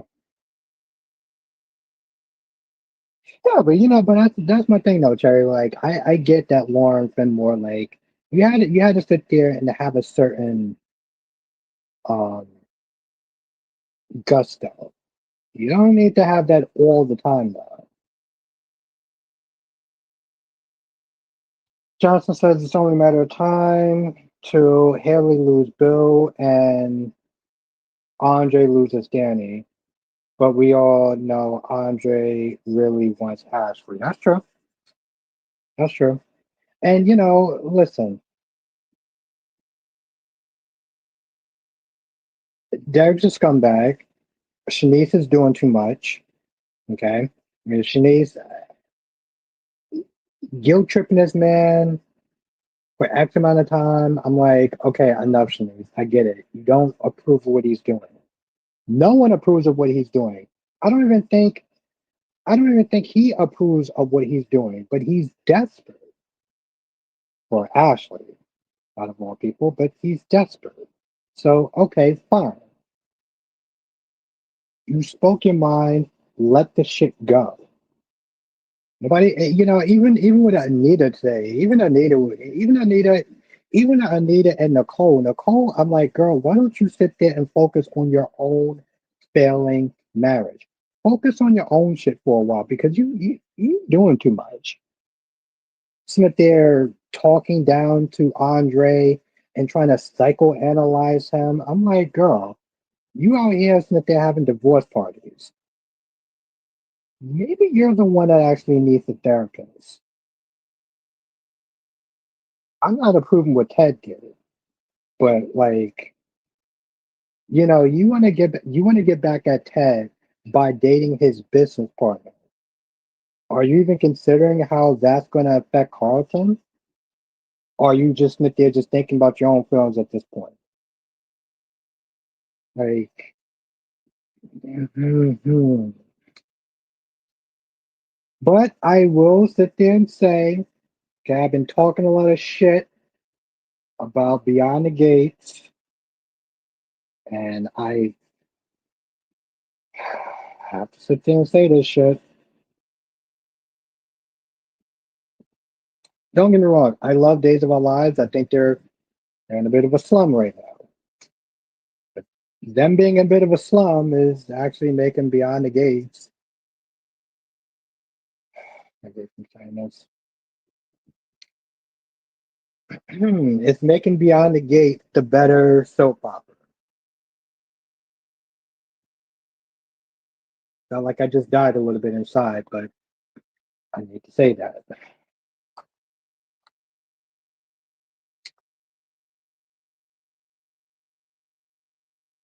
I don't have anything else to say after that. I really don't. I don't.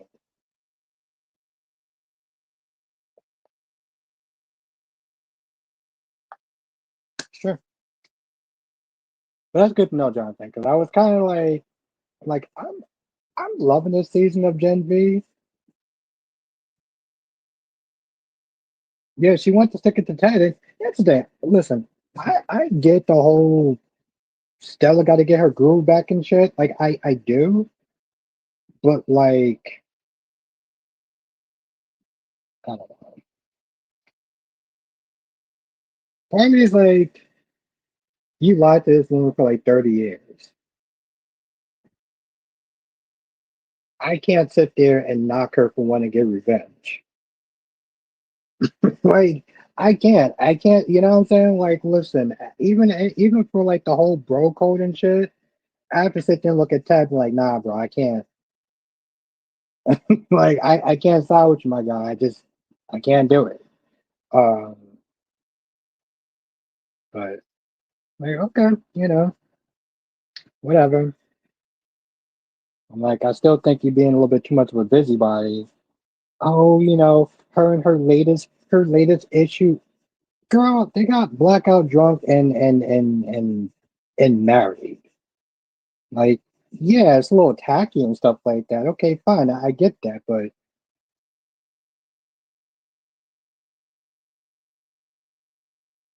then that's it. Okay, but the thing though, Jonathan, you know what they say, right? A lie by omission is still a lie, right? A lie by omission is still a lie.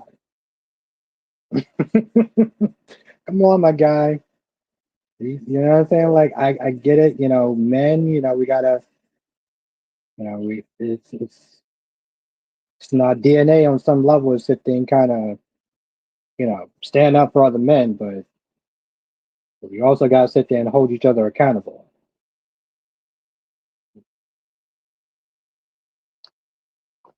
We just have to. I'm not saying there's a difference. No, no, okay. Well, Ted didn't necessarily lie. He just kept it a secret. I'm not necessarily saying there's a difference. Well, I'm Smith is saying a lie by an omission is still a lie. A lie by omission is still a lie. Just because I didn't sit there and say I didn't do anything, don't mean I didn't do anything. Like, come on, my guy. Rosemary says, "Do you think that Danny and Andre is going to stay married to each other?" Um, I don't think they're gonna stay. I just think they're gonna probably be married for a while. But I don't think they're gonna want to stay that. No, no, I don't think they want to stay married. He's gonna be married for a while, you know.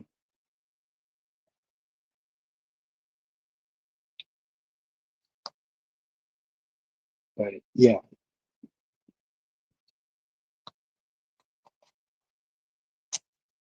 damn. I haven't actually live streamed in like 2 days. I feel like it's been like 2 years. I mean, I need that Monday and Tuesday off though, but then just stream throughout the week. One for a break, and two for uh, planning out the weekend streams, which is gonna be fun.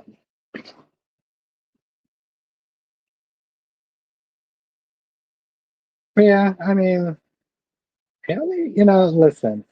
I also found it kind of funny that Haley was Smith is snapping at Caroline Smith is saying, "Well, you're enabling his obsession." It was like, girl, you have one friend in this town, okay? You might wanna dial it down when it comes towards coming at your one and only friend, for her doing her job. That also I didn't sit there and talk about this. Smitty and Martin, fuck, I didn't talk about this. I have been sitting there saying for a while that Martin needs a new husband, and I'm so glad that he actually stood up for himself yesterday. But he was like, listen, I'm tired of being on the couch. Okay. Like at some point, because at one point, Smitty would sit there and kind of, freaky. He was like, no, we're not doing that. No, no, no, no, no. Because before that, when I once sit there and kind of be back together with you, you treated me like shit. You practically felt like you used me. You was like, I'm not going to sit there and be a guest in my own goddamn house. I'm not going to sit there and be sleeping on the couch. If I'm going to be with you, I'm going to be with you 100%. So he left. And Smitty was like, oh, well, you don't have to do it. You think that he's just going to sit there and be sleeping on the goddamn couch for God knows how long? What are you out of your mind? Like, no, you're not doing that. And no self-respecting person would. DC made a very good point. There are some people that don't want necessarily an apology. They want submission. Nah, bro.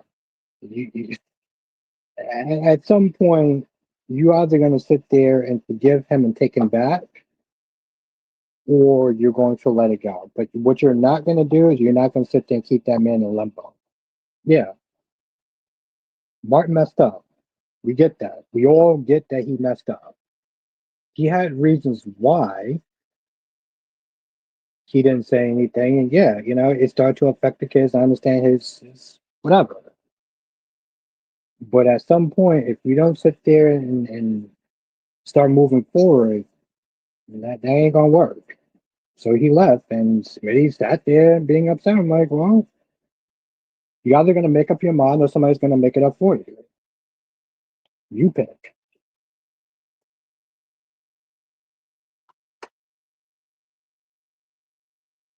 But yeah, Asa was a gem. He was a character in an era that wasn't so focused on political correctness. And he was just like I said, he was a straight shooter. Now, yeah, he said a lot of out of pocket things, a lot.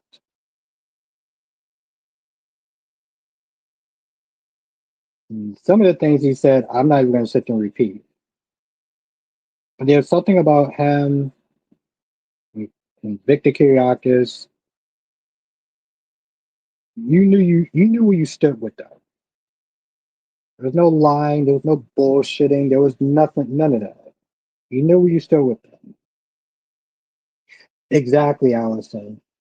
Archie Bunker said a lot of things I'm not going to repeat. Okay, you know where you stood with him. I did. I did. He was. I gotta go back. Maybe the thing is like maybe I have a different recollection of him. He said some racist shit. Okay, like he said some very racially inappropriate shit. He said some funny shit, but he also said some racially inappropriate shit too. And I don't understand how ABC decided to like make a reenactment of like him as the character. Like, oh, Archie Bunker was this, Archie Bunker was that. Archie Bunker said a lot of racist shit. I guess we're just gonna omit that from history and just act like that just was like not a thing. Okay. Rosemary says Martin told Smitty that he was going to leave because he is tired being on the couch and cannot go into the other room with him. So I don't. Yeah, yeah, exactly. Rosemary, like you get to a point where you either going to forgive him or you're not, and it's fine both ways. Like, listen, if you can't, and that's the thing with the Young and Restless and with Claire and Kyle is that for a while she left him in limbo. And Kyle was sitting there trying, and she was like, "Oh, well, he's trying too hard." I was like, "Well, why don't you give him a goddamn answer one way or the other?"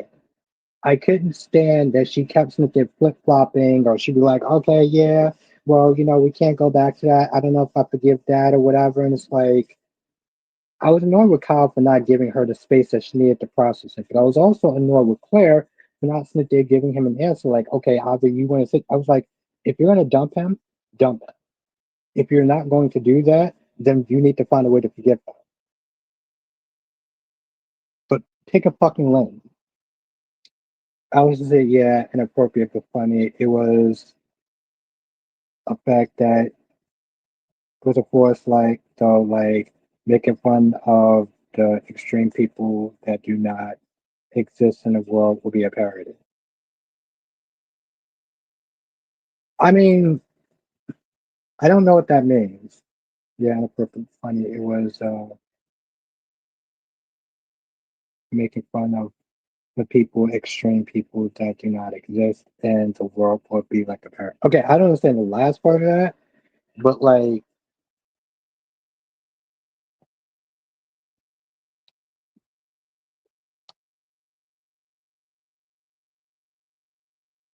I would sit there and say it's questionable. I would say it's questionable, Allison, because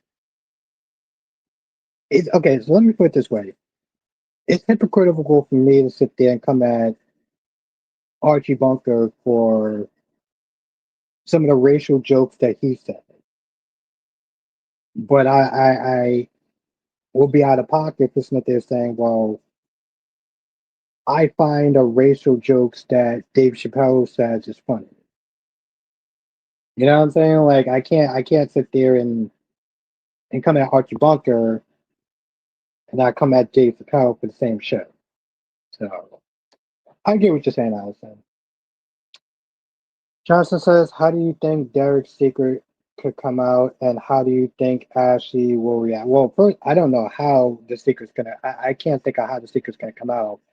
Um, Usually I don't do theories about that, but I will sit there and say, Ashley. Let me tell you something. Ashley's gonna be mad, but Ashley is going to secretly be happy because Ashley don't want Derek. Ashley wants Andre. The only reason why Ashley is with Andre, the only reason why Ashley is with Derek is because of his leg situation.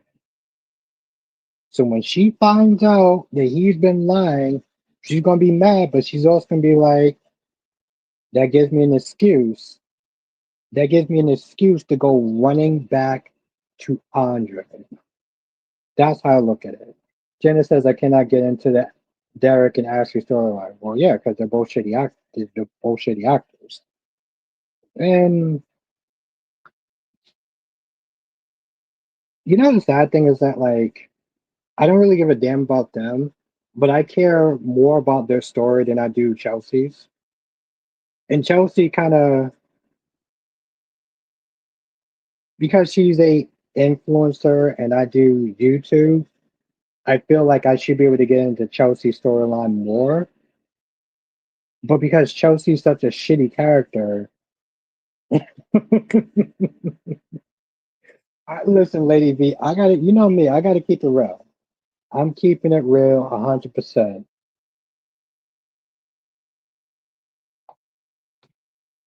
But yeah, she's going to.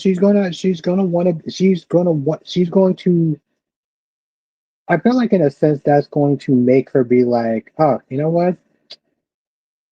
I guess I don't, it's like she's gonna be relieved in a sense. Well, now I don't have to sit there and be with a guy who I was only being with because of their injury. You know, I said this in my review, and I'll sit there and say this again. Derek isn't just a scumbag and a loser. He is pathetic. You you're accepting a woman for being with you out of pity. She's only marrying you and being with you out of pity. That is that's the type of shit that I'm just like, bro, you don't even deserve a joystick. Like you really don't, bro. You're cool with somebody sitting there being together with you out of pity. And okay, I'm gonna be kind of a dick. She's not even hot. Like, well, let me put it this way: you shouldn't accept any woman for being with you out of pity, especially knowing like you're just lying to them. That is just sad and pathetic on so many levels. Right? He just compounds that shit that she's not even like hot. You're doing all this for like average at best. Johnson says, imagine if Ashley and Derek are in the apartment and the smoke alarm goes off. She tells Derek the kitchen is on fire and he runs out his wheelchair. And that's when Ashley catches him in the act. Because he's a firefighter and that's his instincts. I like it. Lady says facts. Us New Yorkers stay keeping it real. Like, yeah. And that's the thing though, Lady V, like, it was good at um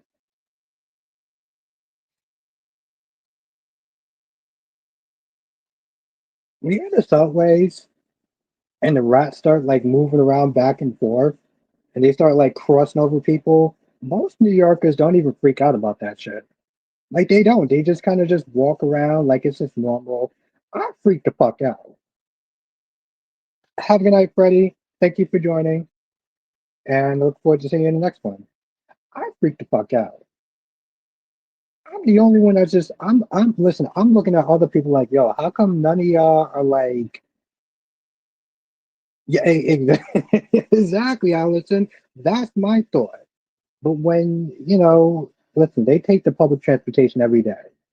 There's not shit that doesn't bother them, you know? There's not things that don't bother them. Me, I'm like, I'm looking at them like, so I guess I'm the only person that just feels like, like, I'm the only person that just feels like I'm about ready to jump on my goddamn skin. Maybe I have too many rat stories I could share, and I'm still going strong. I mean, listen, you, Alice says, I'm from California. I mean, there's rats in California too. Like, that's not just a New York thing, but like, it's a consistent thing if you're in Penn Station, or if you're taking the trains out in the city, whatever. Yeah, that's a consistent thing.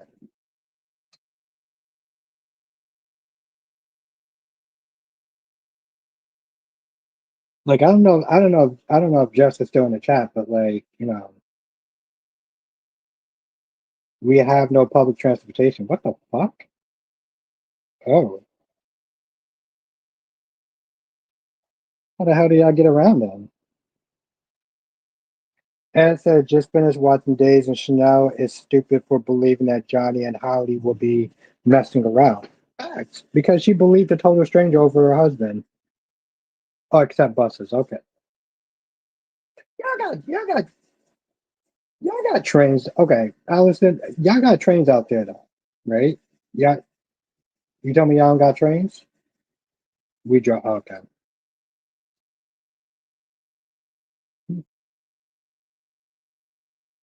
I'm like, I know y'all got trains out there. Oh, Johnny and Holly, thank you.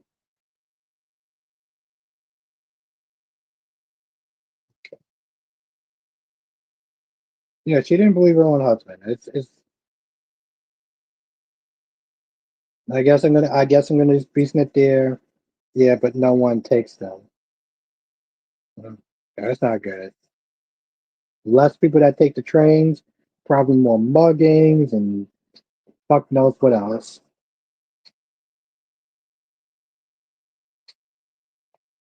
Yeah, I can imagine that. Lady says I threw my whole cheeseburger to at New York Stewart's Rashes store just so he would leave the train platform.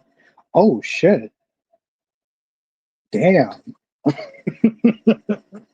God damn! Oh damn! That would piss me off if I had to sit there and give him my goddamn food. As says, also Brady found out that Tate isn't the father of Sophia's baby. So this girl did all this to get with Tate and still trying to get with him over lies. Yes, that's exactly what Smith is saying, Ed. Yes. So, Brady is disappointed by the test, but the test wasn't necessarily wrong, right? The test wasn't the test wasn't wrong. It's just not giving him the answer that he wants. Allison says cities have light rails, but they aren't underground, and a lot of homeless ride them, so no one else wants to. Oh,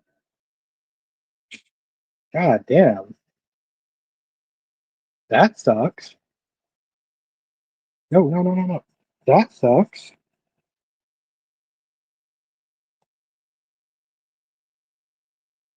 I was hungry. Oh yeah, yeah, that would. That's the thing, lady. Yeah, that would piss me off. That would piss me off.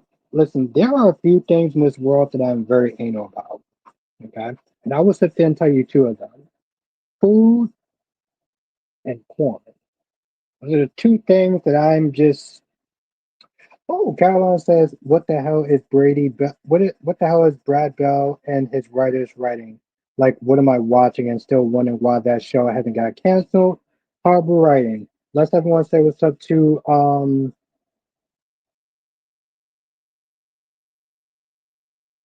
let's say what's up to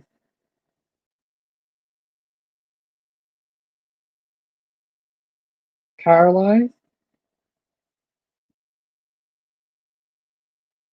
Yeah, that's why LA traffic is so bad. Hmm. What would you have done in that situation? Oh, I would have kept eating my goddamn sandwich. I think after a while, I just would have stopped the shit out the rat and just would have kept it moving. I don't play when it comes to my food.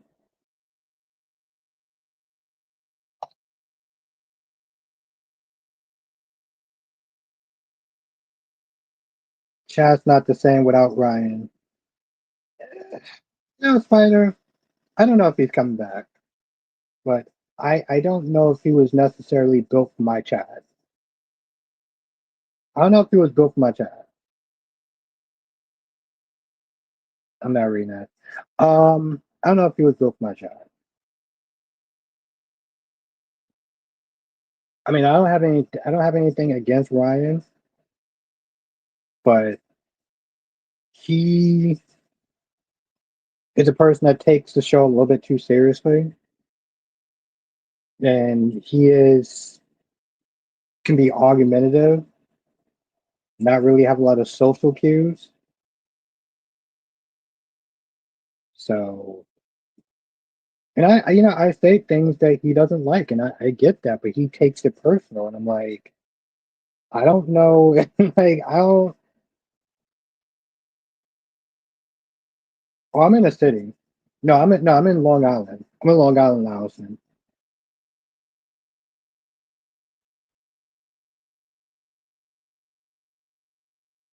Because not everyone goes online, Spider. Not everyone has access to like online and stuff. So, lady says, "I know you're lying now, AB. That sewer rat would have popped and snatched your food." Oh no, I would have punched that rat right in his goddamn face. Like, I'm not joking. I would have punched that rat right in his goddamn face. I don't play with my food.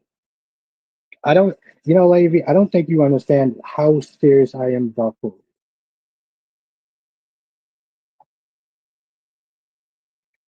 Rosemary says, like the young folks say, I'm outie. Have a good night, Rosemary. It's really great to see you. I don't, I don't. Like I said, Lady V, there's there's three things. I can't remember the third one, but there's three things that I take seriously. Okay, I'm gonna get to you in 1 second. There's three things that I take seriously. One is food, one is porn, and I don't remember the other one. Ed says, so glad Andre calling the call out on her BS today on Beyond the Gates. Yeah, I was just sitting there talking about her BS. I'm like, girl, you need to sit there and fix your life. Fix the shit that's going on in your life before you start psychoanalyzing somebody else.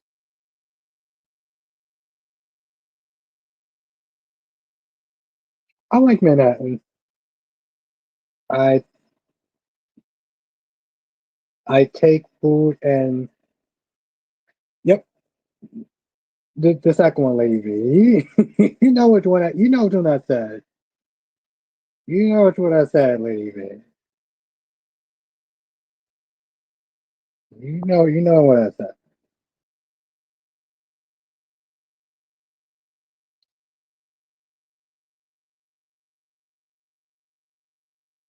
Like I said, Albert, that's your one, two, really, come on, Albert, do better. Your third should be yourself, your family, and then something else. I mean, yeah, but like, I do, but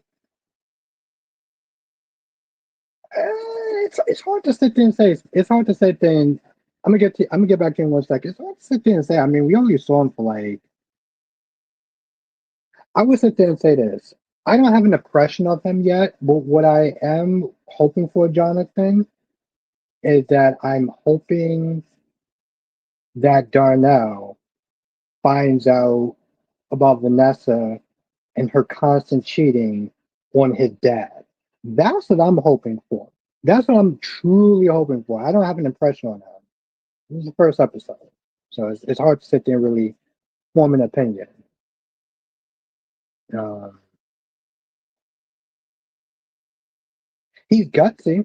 I'll say that much, Jonathan. I saw the previews where he said he was coming after Joey. He was going to sue Joey for his dad's death. So he's gutsy, but that's about it. That's right. I mean,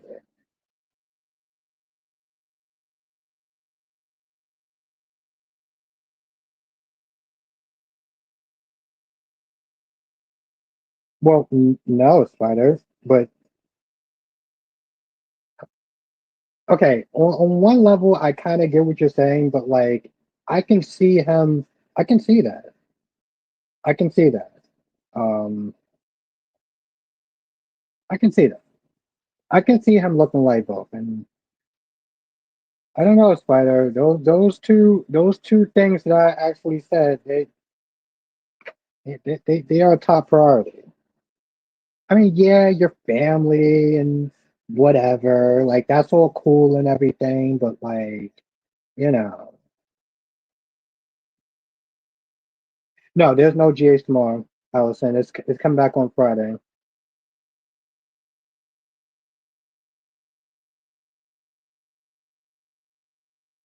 I'm giving it to Ryan Chamberlain, Jonathan.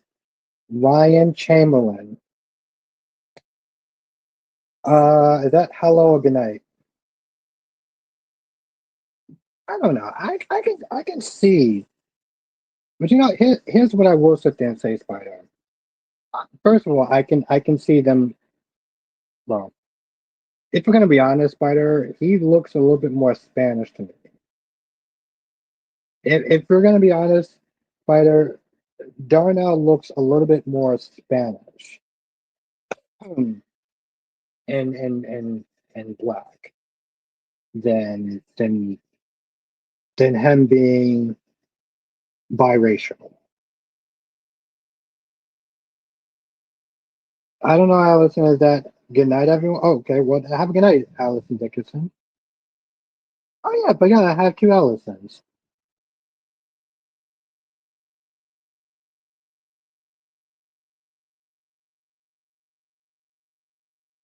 Then I guess that would make sense. I guess that would make sense. No, I didn't, Allison, but that sounds like a great story to sit there and watch. That sounds like a great story to watch. Maybe a Ryan Chamberlain night. He is very old school. That's a good idea. I mean, I know you didn't like try to volunteer that idea, but that's a good idea though.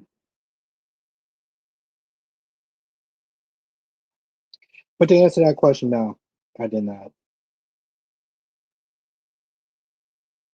Early 90s. Okay, well, and then I'll definitely check that out.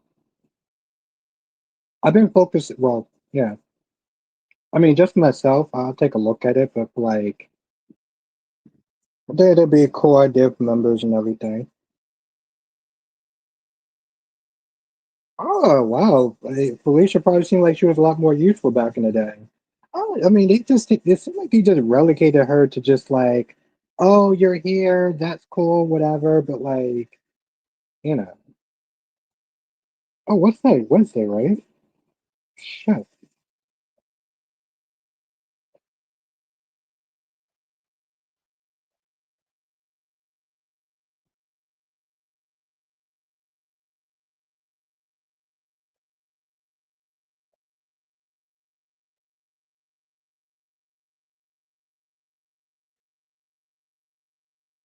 Well, I don't think he didn't want her anymore, Spider. I think he just got so used to Smith dealing with her and her and her and her fits.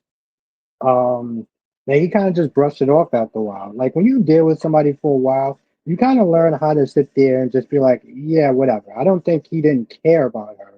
He just didn't care about another one of her many fits. Johnson says, do you think Nathan is really Nathan? Um, and I'll get to you in 1 second, Ed. Um, I would hope so. I don't know. I would hope so. I would hope that they wouldn't sit there and go the Peter route or him being like an imposter. I would hope so. I think I would be disappointed. I think that's what GH would probably wind up doing. But I would hope so, though. Now, as says, both Derek and Ashley don't deserve good relationships. Derek's pathetic and Ashley's afraid to go after what she wants and makes decisions based out of fear. And that's very true, Ed. Also, she's also a time waster too, if we're gonna be honest. Her constant flip flopping with Derek and the way that she treated Derek, I don't think that she should. I don't think that I don't think that she deserves to be and I don't believe that she should um she deserves a good man, to be honest. Spike Crick says I have a theory. Remember everyone said Kevin had Faison's brain. I think the brain in a jar is Nathan, and Faison's brain is inside of Nathan's body. Now, who did this switch? I don't know. You know, if this was the 90s, I feel like that would be right up GH's alley, right? But I don't know if they could sit there and get away with such a daffy ass story now. Yeah, I know. You know, and that's the thing, though, Jonathan. Like, I I saw that too, Jonathan, and I made a comment about that, and I just you bring him back, you make him Peter August or Faison or something, and it's like you can do that, and that's the thing though. It's like they could do that. Should they do that? That's the thing. It can. I don't know.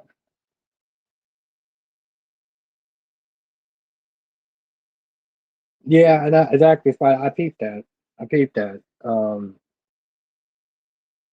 I don't know if she looked terrified, but she looked nervous. She had a look. I can't even describe the look that she had, but she did have a look. They shouldn't go there. So, the thing is, Allison, it's like, okay, so like back in the 90s when they would kill off the character and then they decided, oh, well, we need this character, so they're bringing back as a twin, right? So you had like on One Life to Live, you had Colin, and then they decided to bring him back as Troy. You had um Luis Alcazar. No, you had Lorenzo Alcazar, and then you brought him back as Luis. You had Emily, and then you decided to bring her back as Rebecca Shaw. It's like, don't, don't, don't do that tired as old. Yeah, don't do that tired as old cliche. But I feel like because they haven't done cliches like that in a while, it's like, ooh, let's do that. And eh, I mean, I'm gonna be honest. Again, I don't even like the fact that they brought Vicky back, or they brought what you call it back, but she's not Vicky. Oh, Steffi. Let's everyone say what's up to Steffi.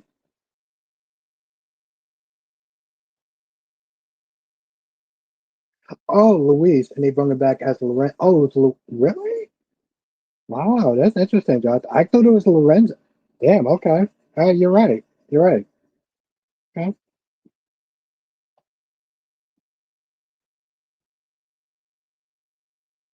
Yeah. Welcome, Steffi. Let's see something. Oh, okay. I did. Lorenzo was first. Okay.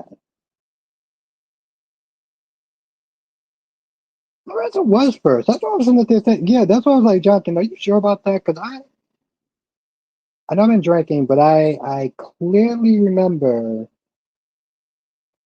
I clearly remember it was Lorenzo. Clearly remember it was Lorenzo.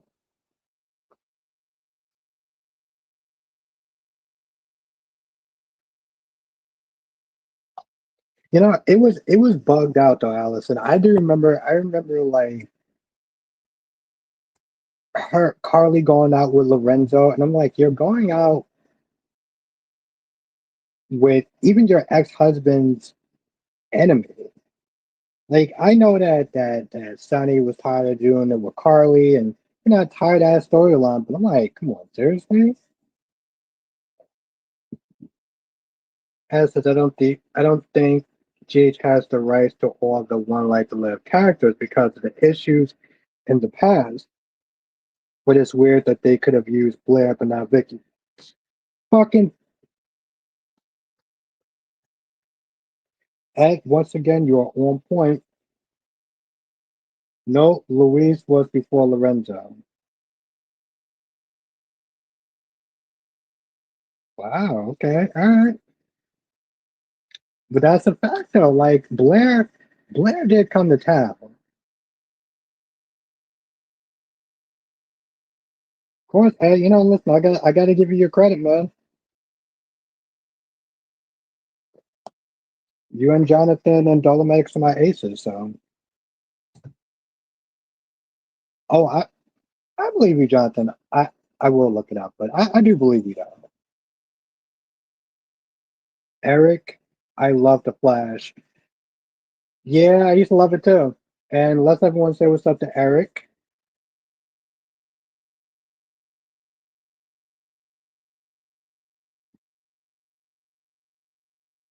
They got in trouble for using Todd. They okay. If you're gonna be honest, they got in trouble for killing off um Cole and Hope. They these characters was on loan. and they decided to kill off Star's boyfriend and her baby. Liam Bostic? What's good, Liam Bostic? They decided to sit there and kill them all. And it was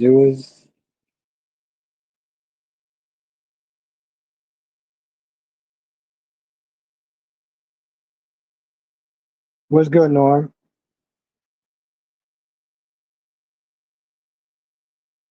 Um,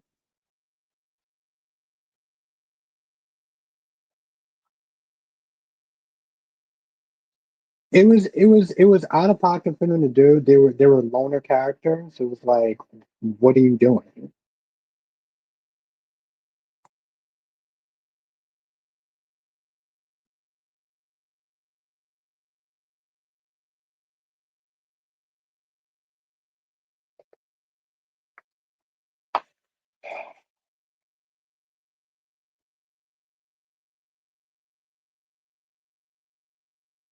Okay, well, this is gonna be interesting.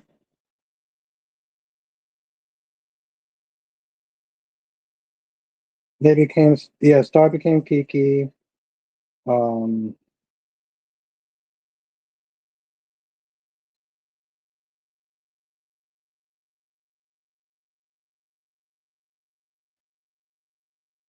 Franco. I mean, Todd became Franco.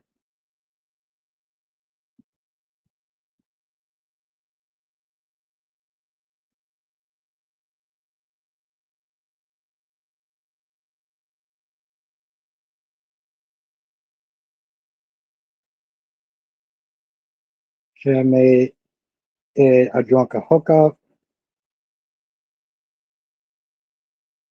Yes, exactly, Ed. It's it's really out of pocket. I don't want to sit there and I guess honestly, tell you the truth, it can be actually offensive. Yeah, it can actually be offensive. It can be hella offensive. Yeah. As says, anytime I see they're handling Will's story on B&B, I'm like, you should have made it a drunken hookup.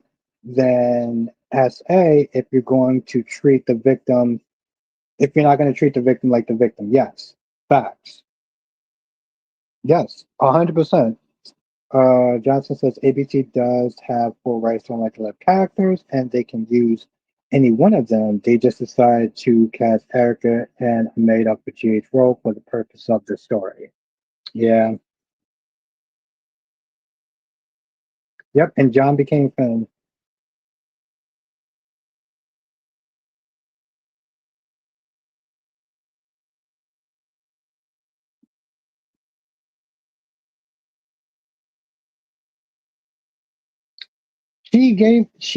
Well, Luna gave um Will an excessive amount of alcohol. An excessive amount of alcohol. And he got drunk really fast. And then she slipped into his room, put on a mask, and put on a mask that Luna was wearing, and Will thought that it was Electra. So between that and the fact that he was drunk and he couldn't give consent, that's exactly what that was. Luna and Zende, they had no problem treating him like the bad guy before the truth. Facts, yes. Yeah,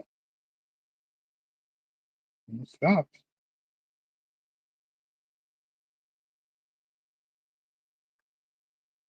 Yeah. So, you know.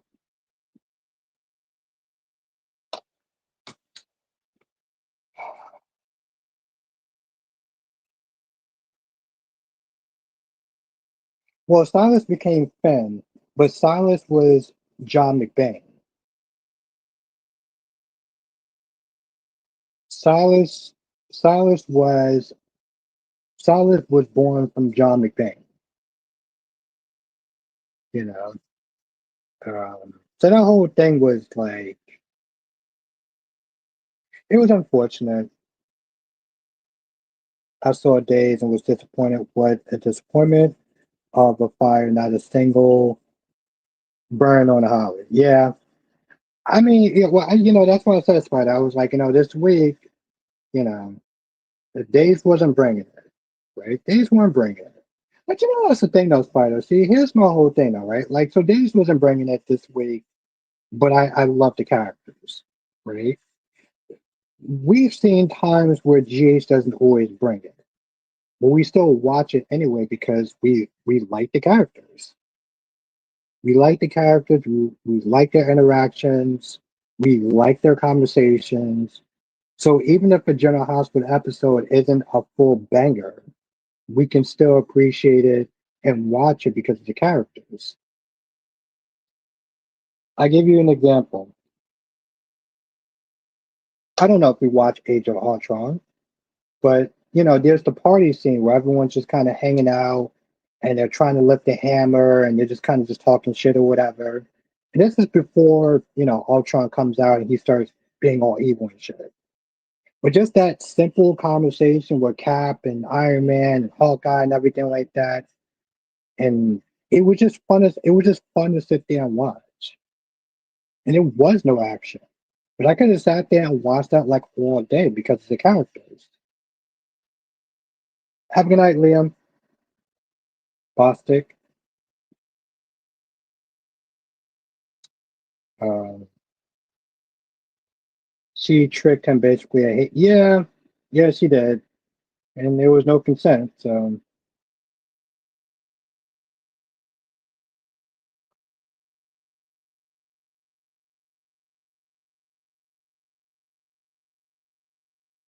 well, the first Avengers was unique.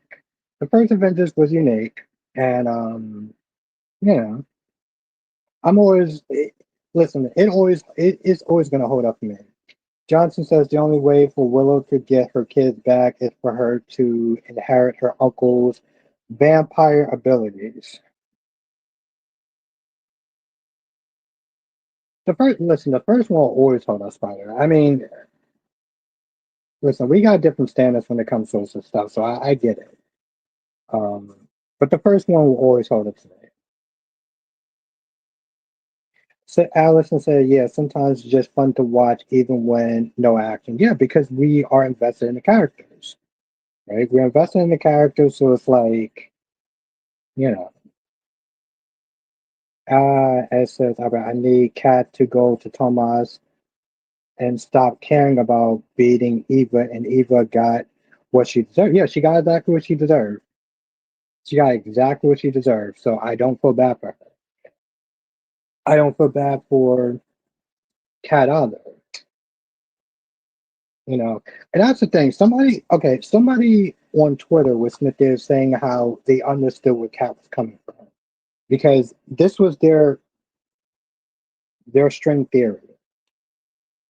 There was like, well, they understood where she was coming from because it was like, Eva came into town. Eva broke up, Eva and Leslie broke up her parents' marriage. She took Kat's old job and now she's there taking Kat's man.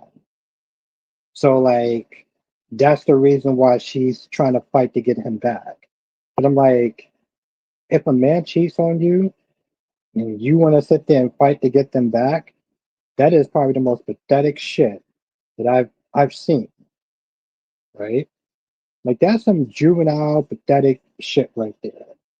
But that was their string theory about why they supported it. And I'm like, you're just normalizing pathetic behavior. Like seriously, that's what it comes down to. Jerry. Now Alistair says, besides the Sasha stuff, she hasn't really done anything to lose her kids. She hasn't. I'm gonna sit there and say this, and yes, Allison. Willa has not done anything legally to lose her kids. She's done things that have made the fans mad and it felt like she was out of pocket. Yes, absolutely. But from a legal standpoint, no. She hasn't done anything to lose her kids. And for anyone else that they're saying that they don't like Willow, again, listen, I have no problem with GH fan, but like every time I would sit there and say stuff like that, he would get hyper upset. And I'm like, bro, you really should not be getting that upset. It's a fictional show. Like it's a fictional show, bro. And I'm not. Maybe if he caught me like 3 years ago, yeah, maybe if he called me like 3 years ago, I would be the back and forth arguing type. I don't do back and forths. Like I would just ignore you, or I'll just block you at that point. Like I'm not doing the back and forth. Oh shit. Fuck. Okay, I guess I gotta sit there and show this again. Okay, yeah. you know what, I'm gonna have to sit there and show us again when Jess comes back.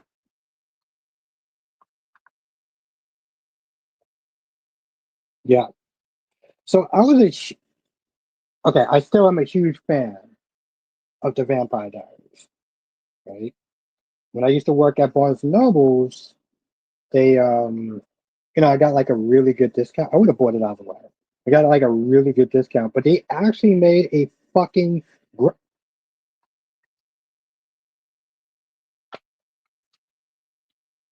they actually made a fucking comic of this, and it's actually pretty good. Um, and granted, this is only volume one, so at some point, I got to look for the other volumes. But yeah, they made an actual graphic. Fucking knew I forgot to show her something. But yeah, they actually made a graphic novel of this. Like I said, I was a huge okay. I'm a huge fan of the Vampire Diaries, and I was looking through my okay. Well, I was looking through my closet for something else. I'm not going to talk about, but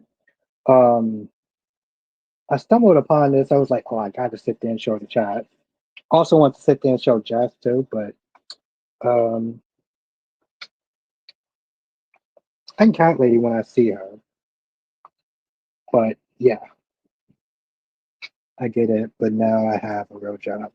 I did take GH too seriously 25 years ago. I get it, but now I have a real job. I, I just, I mean, it's coupled with a couple of other things, but like, I feel like he wants to argue, or he don't want to argue. He wants to sit there and get his point across and get me to see his side. And he would sit there and keep going and going and going. And even some people in the chat was like, he got what you were there saying. You just keep going. Like, okay, Ed says, what did you think about Theo and JJ's confrontation? Because I'm glad they addressed it and given JJ something to do along with setting Theo story up. Okay, so yeah, I'll say this again. I felt like Theo was out of pocket. Okay? I don't have patience, Allison.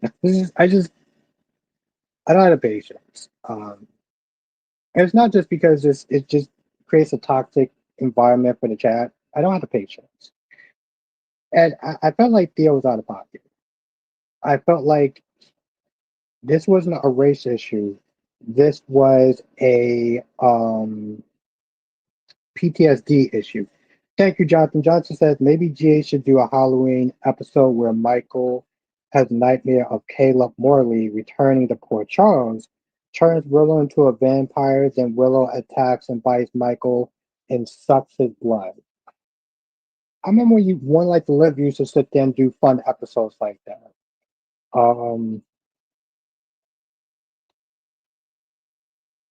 I think that'd be a. I think listen.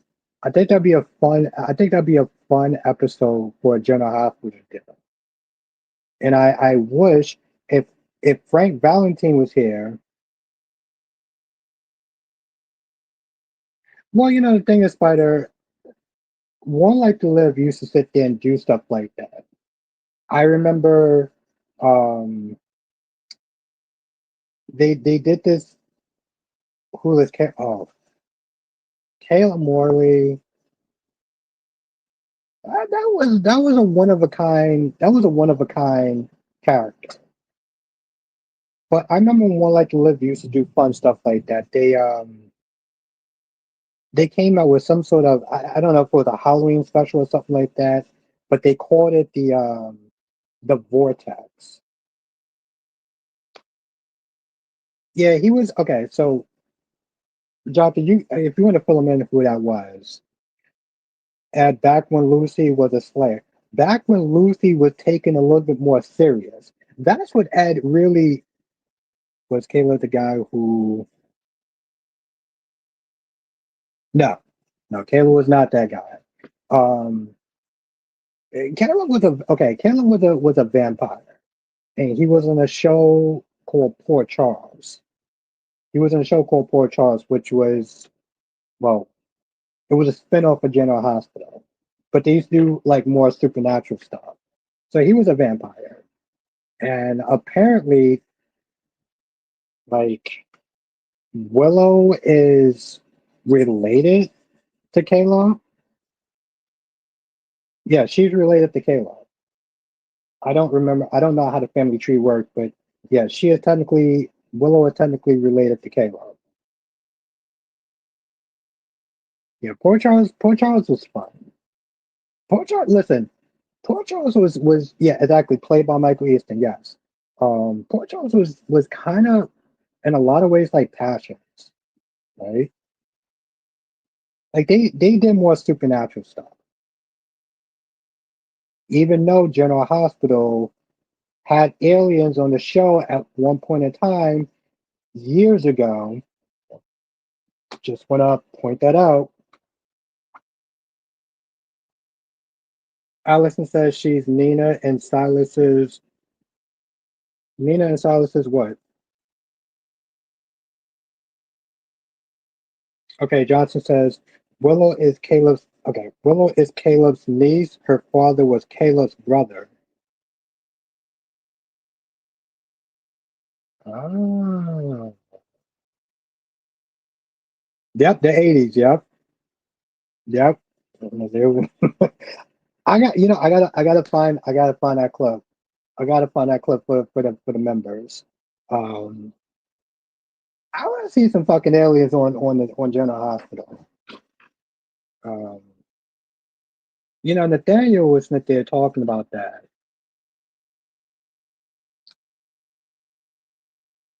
Yeah.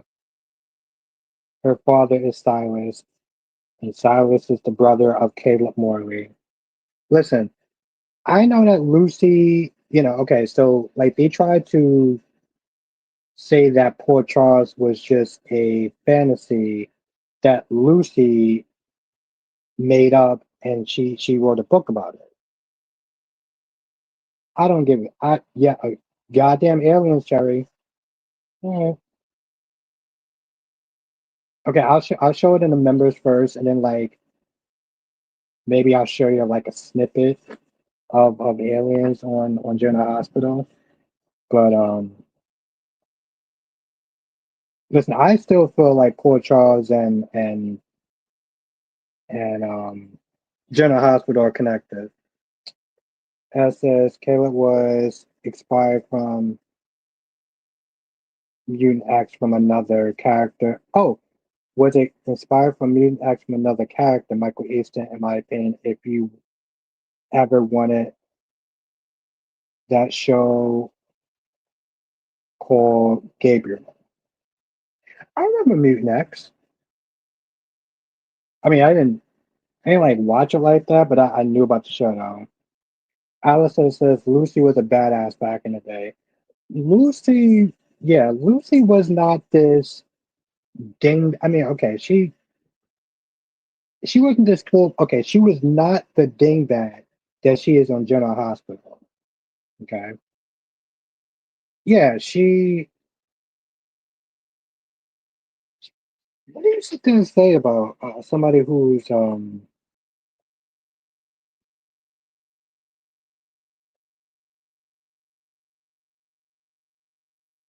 was interesting, but she wasn't like this dingbat idiot, whatever, right? Like, okay, like she had her issues with Kevin.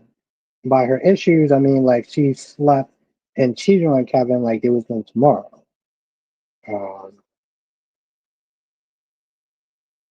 Also, Thorsten K was on that show as well. Kelly Monaco.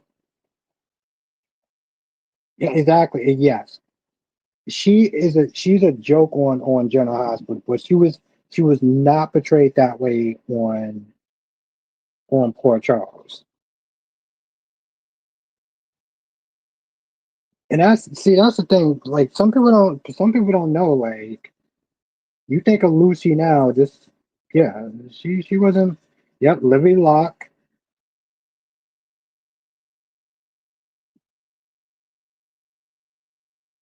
and that's when he had who was the characters? Allison, Jamal, Livy.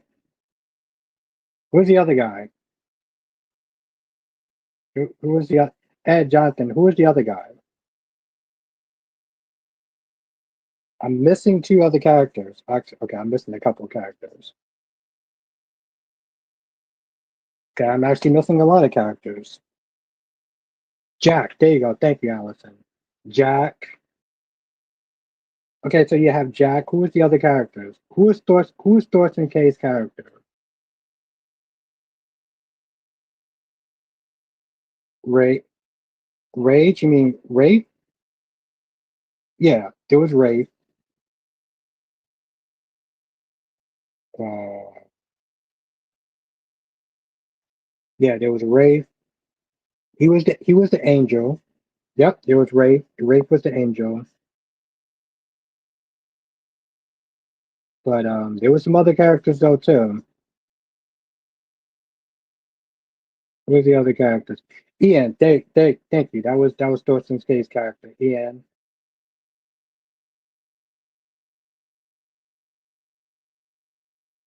Ian Thorne. Oh, okay. All right. Yes, Jonathan was totally not showing off there, but yes, I remember Ian Thornhart. But didn't Jack have a brother? He was also a doctor. He was kind of slimy sometimes too. He was also kind of slimy sometimes too. I know that Jack had a brother, right? Who was the brother's name? There's somebody. There's two other characters. Karen. Karen was on the show. I don't know if she was the same Karen, but Karen's on the show though. Karen was going out with who? She saw going out with a younger guy, and I can't remember his name. And he came on General Hospital as Pete, the professor. But he played another character now on that show. Okay, I'm gonna have to look them up.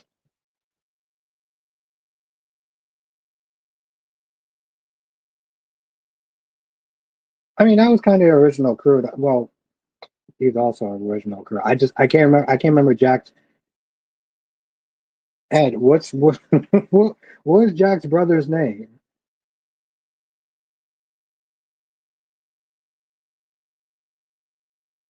I know one is Karen.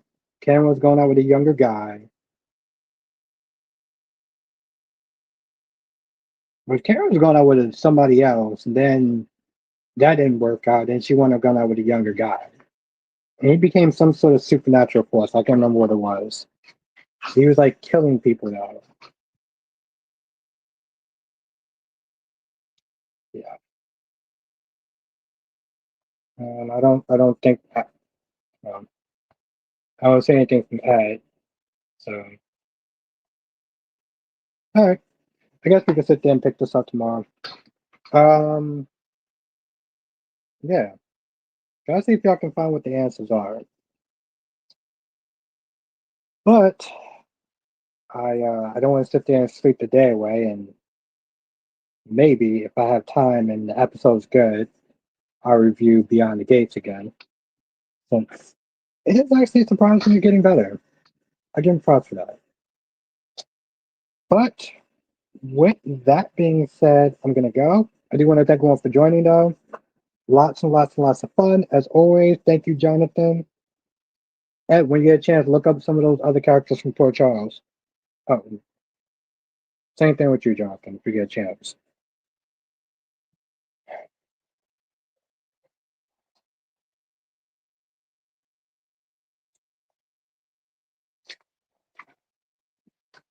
God damn, that book is actually kind of heavy.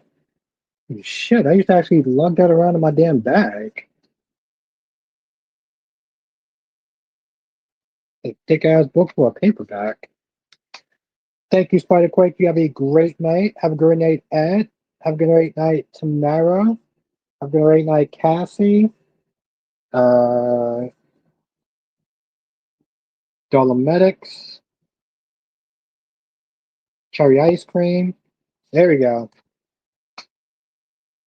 Have a good night, Queen Janet. Have a good night, Queen Jess. Johnson says, join us next time for another edition of Soap Chat with Robert Bostic. Thank you, Jonathan. Have a good night, Allison. Kelly says, weak ass. Cat lady, I fucking love you. I've been sitting there asking, like, where have you been at? Chat, y'all can attest the fact that I was sitting there asking my gorgeous queen, where the hell is she at? Johnson says, good night, everyone. Hit the like button. You hit that like button. Besides, I want to sit there and get everything done so I can be ready for tomorrow's live stream.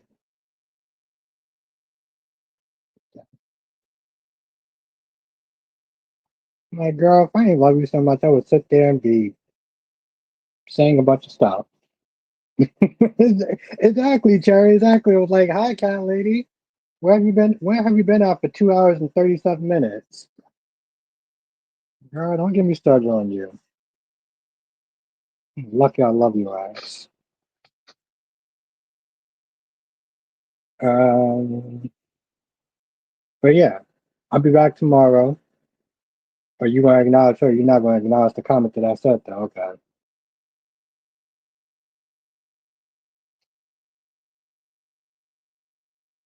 Mhm. Yes. Have a good night, Cherry Ice Cream. It was great to see you, as always. I think I'll say have a good night to tomorrow.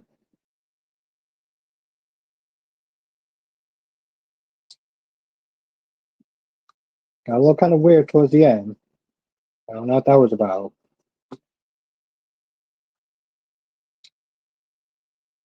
But yeah, I'll see ya in the next live stream.